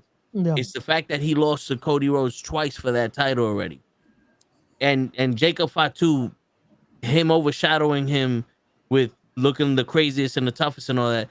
That should have helped Solo, but it's hindering him. And to be honest with you, if you wanted Solo to really look like a badass, his whole team needed to look like a badass. When they walked in looking new, we was all like, oh, this is gonna be some crazy shit. And they turned into being patsies. And it's like, well, they some bitch ass niggas. Yeah. Yeah. Everyone destroyed his faction Solo. Cody beat up the whole faction Solo. Bro, Roman beat up the whole faction Solo. Jimmy beat up the whole faction Solo. Kevin, Randy, all of them got turns beating themselves up except for Jacob. Eventually, you are the company you keep around you. Yeah. Yeah. Solo could have been what helped Solo a lot was Paul Heyman being deadly afraid of him. Oh yeah. Yeah. In the beginning, when Paul Heyman was afraid of him and he was like, you spoke to Roman. That was the best that we've ever seen Solo. And it wasn't even Solo doing it, it was Paul. Yep. And Hodge was saying that they should have bring someone in to replace Paul. And Solo being, when he goes, you're not my tribal chief. He goes, and you was never my wise man. And then you bring somebody in to replace Paul and let them be the guy that's the speaker for Solo and the one that's afraid of Solo and all this other shit. Because you got Jacob falling in line with the whole praying shit. It's just not enough. Yeah, you needed something to give him that, almost that voice of reason. Because again, Solo, WWE style of, hey, we need someone to talk. Solo ain't that guy. Solo isn't the promo. And not the shit they saying, because I think Solo's a short and sweet kind of guy. Yeah, and the problem is you need, if you're gonna be in that main event spot, either you need to talk or you need someone that can talk for you. Yeah. Because you can't be short and sweet with it. Which is gonna eventually be the issue when it comes to this, because when you sell this feud now, Jacob Fatu can cut a promo. And it's an issue when he's your muscle and your hired gun, and he cut a better He promo. does it better than you. Yeah. So You hired someone to do a better job than you. yeah. Yep. Which usually, again, that's how it works out. That was supposed to be the whole point of this. What? That was the With Rock the and Roman- Farouk. Yeah, that's always supposed to be the thing. There's always supposed to be the guy that's like, then takes over. Solo was supposed to be that for Roman. Jacob is going to be that for Solo. You know what should have happened when they got rid of Paul Heyman. Solo should have stayed quiet. Let Jacob do his shit. Yeah. And then every once in a while, the fucking hand comes out and Jacob shuts up and gives the mic to Solo. Just the same way Roman did. Yeah. Oh, everybody loves him. Shut the fuck up now. To let people know I'm the guy. It's funny because I was telling Toe what should have happened was when they put Heyman through the table and got rid of him. Before they did that, Solo should have introduced somebody else as his wise man. Because that's what works so well with Roman is that he has his wise man with him. You know, because I'm sorry, like I was telling Toe, Solo's still not ready to be on the mic like that. Yeah. He needed I call him a handler. He needed somebody to speak for him or set him up. You know what I'm saying? To talk his shit. You know, and I told the situation would have been when they came in. He goes, "No, you're not my tribal chief." You know, Solo should have said, "I knew you were gonna say that. That is why I've had my own tribal, my own wise man for a couple of weeks, and introduce whoever is it that was gonna be his mouthpiece, and then put Heyman through the table." Yeah. Shit. Just because of how much lineage he has with the family, too. I would have fucking brought in Armando Alejandro Estrada. Why not? I was Umaga's. I was telling Toe, and I told, and if Toe will tell you this, I said they need to bring somebody in who's younger than Heyman, who has more of that slick, but sinister kind of vibe to him. Yeah. MVP? No, stop. And I told them, I said, the WWE dropped the ball with this version of the bloodline because Jacob, not Jacob, but Tonga Loa and Tonga, they look ridiculous. One looks like a hyena, and the other one's like Botch City. Yeah. I think here's the thing. So I feel like one is trying to overcompensate the other in a sense of, bro, you're kind of fucking up in the ring. Let me overdo it with my character. But he's always been like that in Japan as well. He's always been over the top with this type of character and everything like that. My thing is that like Tonga needs to not fucking botch in the ring. He is so much. It's like it's not. You know what it is? He's done this in Japan as well, right? We've seen some matches where he's done this in Japan as well, but it's more noticeable now on Monday Night Raw. I mean, on SmackDown. Yeah. And that's the thing. It's more noticeable. And when it's noticeable, it makes not only him, it makes him look like he doesn't know what he's doing. He doesn't know timing.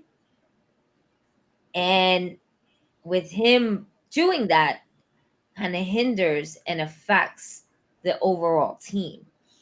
Yeah. They're not in of it. It hurts the presentation of it as a whole because it looks a certain way, and you make it where it's like, this could work. This guy works. We tried with this, but it's not picking up. And it just hinders the whole product. And it's like, now what do we do? Now where do we go with this? Now how do we improve this? But we put all of our eggs in this basket. And they're trying to figure out how they're going to pivot.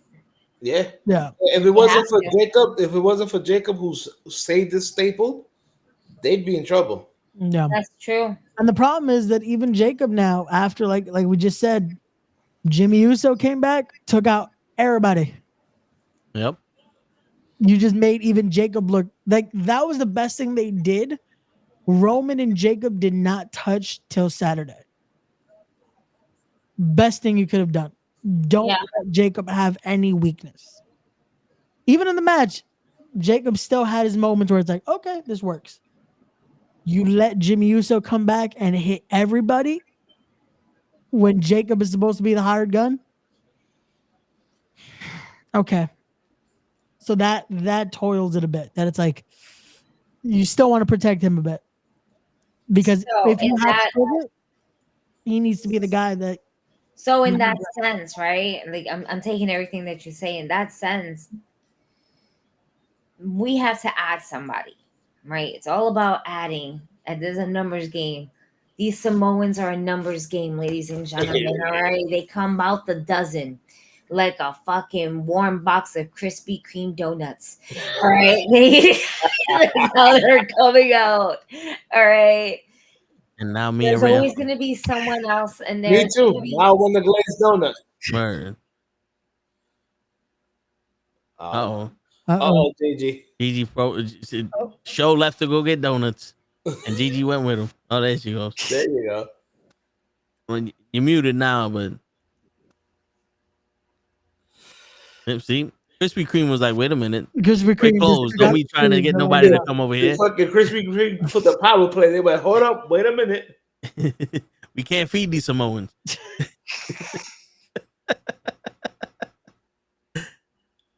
Oh shit! Yeah.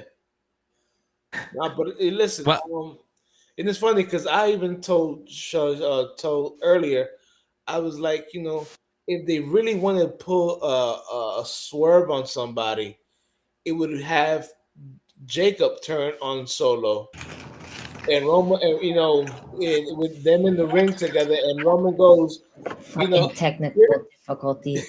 Technical difficulties. Now I can hear you. I know you can. I'm looking at everything over here. Are going great. So like I was saying, I told Toe, I said, you want to really throw a curveball at everybody, you know, have Roman say, you know, the reason you're not the troubleshooter is because I've had a spot in your stable for so long, and then have Jacob super kick fucking Solo. You know what I'm saying? Yeah. That's how you fucking that would be a swerve that you would do on everybody, because everybody's thinking that Jacob is gonna go with The Rock, and now you have to go with Roman. Because I'm sorry, I'm tired of The Rock. The sad part is with all this, like I said, Solo looked like, oh shit, why is he here? What if the wasn't for Cody? Yeah, but then they also have him on fucking video talking about it's all part of the plan. Yeah, because bro, if you don't know what's going on, but you trying to stay like you the motherfucker in charge, yeah, I got this. I don't got this. I got this. Yeah. I had it. But my whole thing is, what he should just looked at the guy was, what he should have done was just looked over at the fan or whatever, and just give him a small little smile or whatever, a nod, but not say anything. Don't say it's part of the plan. Yeah, don't do that, because again, you're gonna look stupid when, man. Yeah, you done. So, right, you failed. That's why. I see is better ask for permission. Permission, yeah. Right? And then, you know, Solo's there with the boys. The Rock walks in, they all stand up, and they pay respects to their high chief. And acknowledge him. You know, like pay. You're the bitch tribal chief, right? You don't bitch out because you know who he is. We'll respect you. We ain't gonna back out, but you know their faces. The only face that's not gonna look like in fear is gonna be Jacob Fatu. He's gonna remain the same face that he has on for everybody. Yeah. And that's what they should have did with Solo when they made him the tribal chief. Yeah. Yeah, but But we can't cry about the shoulda, coulda, wouldas. Now we have to pivot, and unfortunately, we have to pivot to The Rock. And we're gonna have to pivot to The Rock, and it's gonna be with Solo and Jacob Fatu, and we're figuring it out. What they should have did was have Sammy be the tribal chief and Solo follows him. Oh, God. Because he beat Gunther. Why they been giving Rikishi to walk around with the Umafola? You know why? Fuck him, that's why.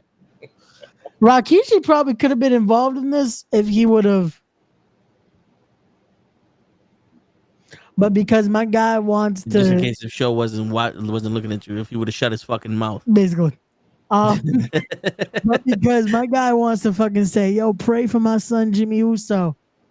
Yo, Jimmy, all right. Yo, they should be doing Jay better. Jay's IC champion right now. Worry about your other son, who he is not living to the potential they want right now. Living his best life. It's a situation of Rikishi would have perfectly fit into a situation like this. Rikishi probably could have been the guy to, if they needed to have another wise man. Cool, put Big Keith in. Who better than another elder in that situation? You know? But because he wanted to comment and he wanted to act like a Bendejo. He wanted to act like a Puto. He wanted to act like he is a instead of acting like a vet that knows how this works. Instead of acting like that, he was trying to be he put on his Meltzer hat, and it's like, brother, but you know how this works.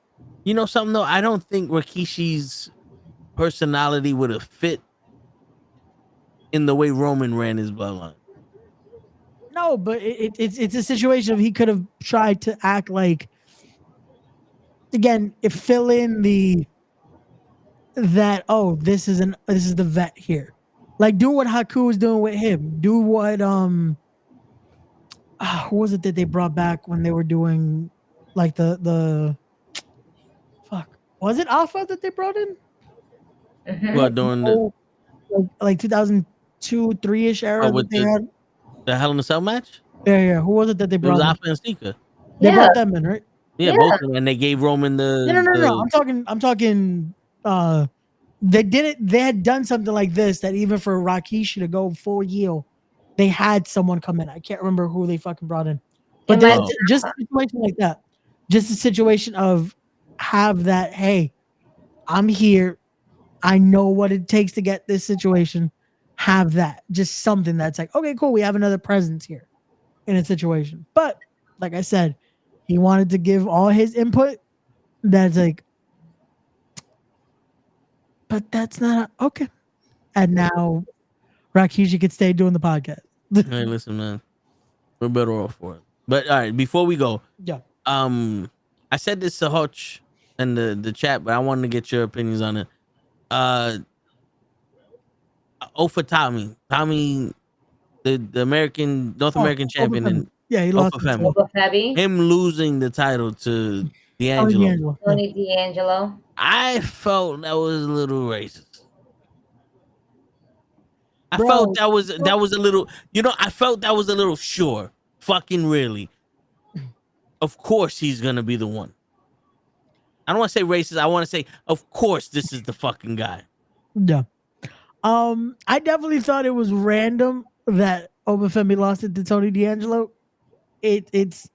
I'm not saying Tony D'Angelo didn't deserve a title run because the guy definitely has increased with a character. I just thought, damn, out of everyone to beat Obafemi, because Obafemi looked fucking unbeatable for a minute. It just felt weird. But the problem is also going to be now, no matter what Triple H does, now it's going to be viewed as fucking racist. Like, he doesn't see color. But bro, come on, man. Obafemi, bro, that dude is gonna be a fucking megastar. Mm-hmm. You look at his size, you look at his fucking bro, he's gonna be fine. Like, now would it be too soon to push him to the main roster right now? I can see him show up at the Rumble. Let him be a monster in the Rumble. Let him come out. eliminate a good 6-7 motherfuckers, get eliminated, have them then go to Raw. Bronson Reed, and Yeah. then maybe even Braun Strowman, depending on where they're at. Yeah. Let him have a good elimination there.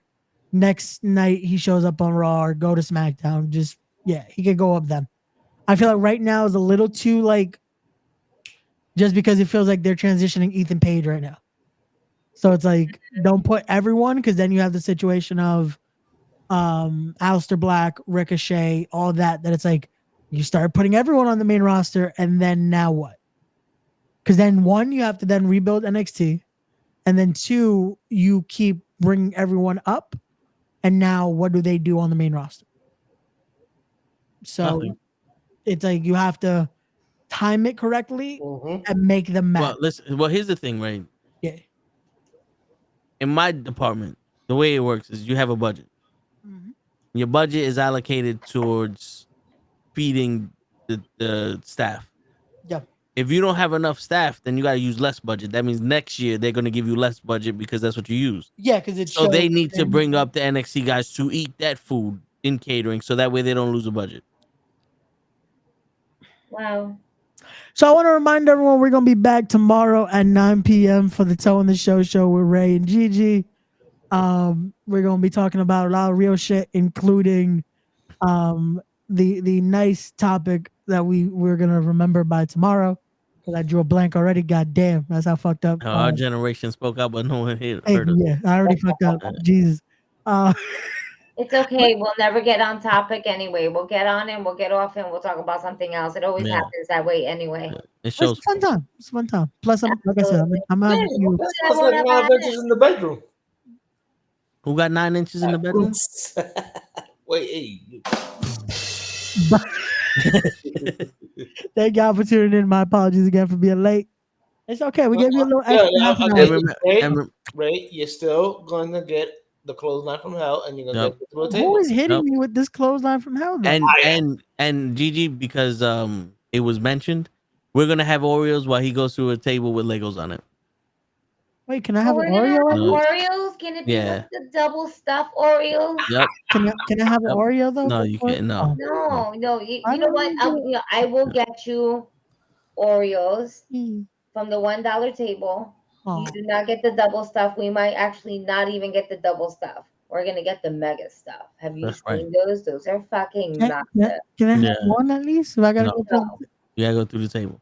You have to go through the table. All right, because you're still going through some stuff, man. I thought you was turning. I thought you was turning that corner. Thought you turned that corner, bro. I'm also looking out for your sugar level to make sure that it doesn't go spiking high with the more extra cream and just too much sugar for you. That's not healthy for you. You like to drink water. You have to be like Toe and drink soda all the time. That's right. You might go into narcoleptic shock. And on that note, everybody, Toe, take us home. I've been talking. I had this under control, and here you go. Fucking get back to your tennis elbow. Oh yeah, that's what I wanted to say. Guys, eat your McDonald's so that way you don't get tennis elbow, please. And on that note, ladies and gentlemen, it's your friendly neighborhood knuckleheads signing out. Peace, everybody. Yo, good night, everybody.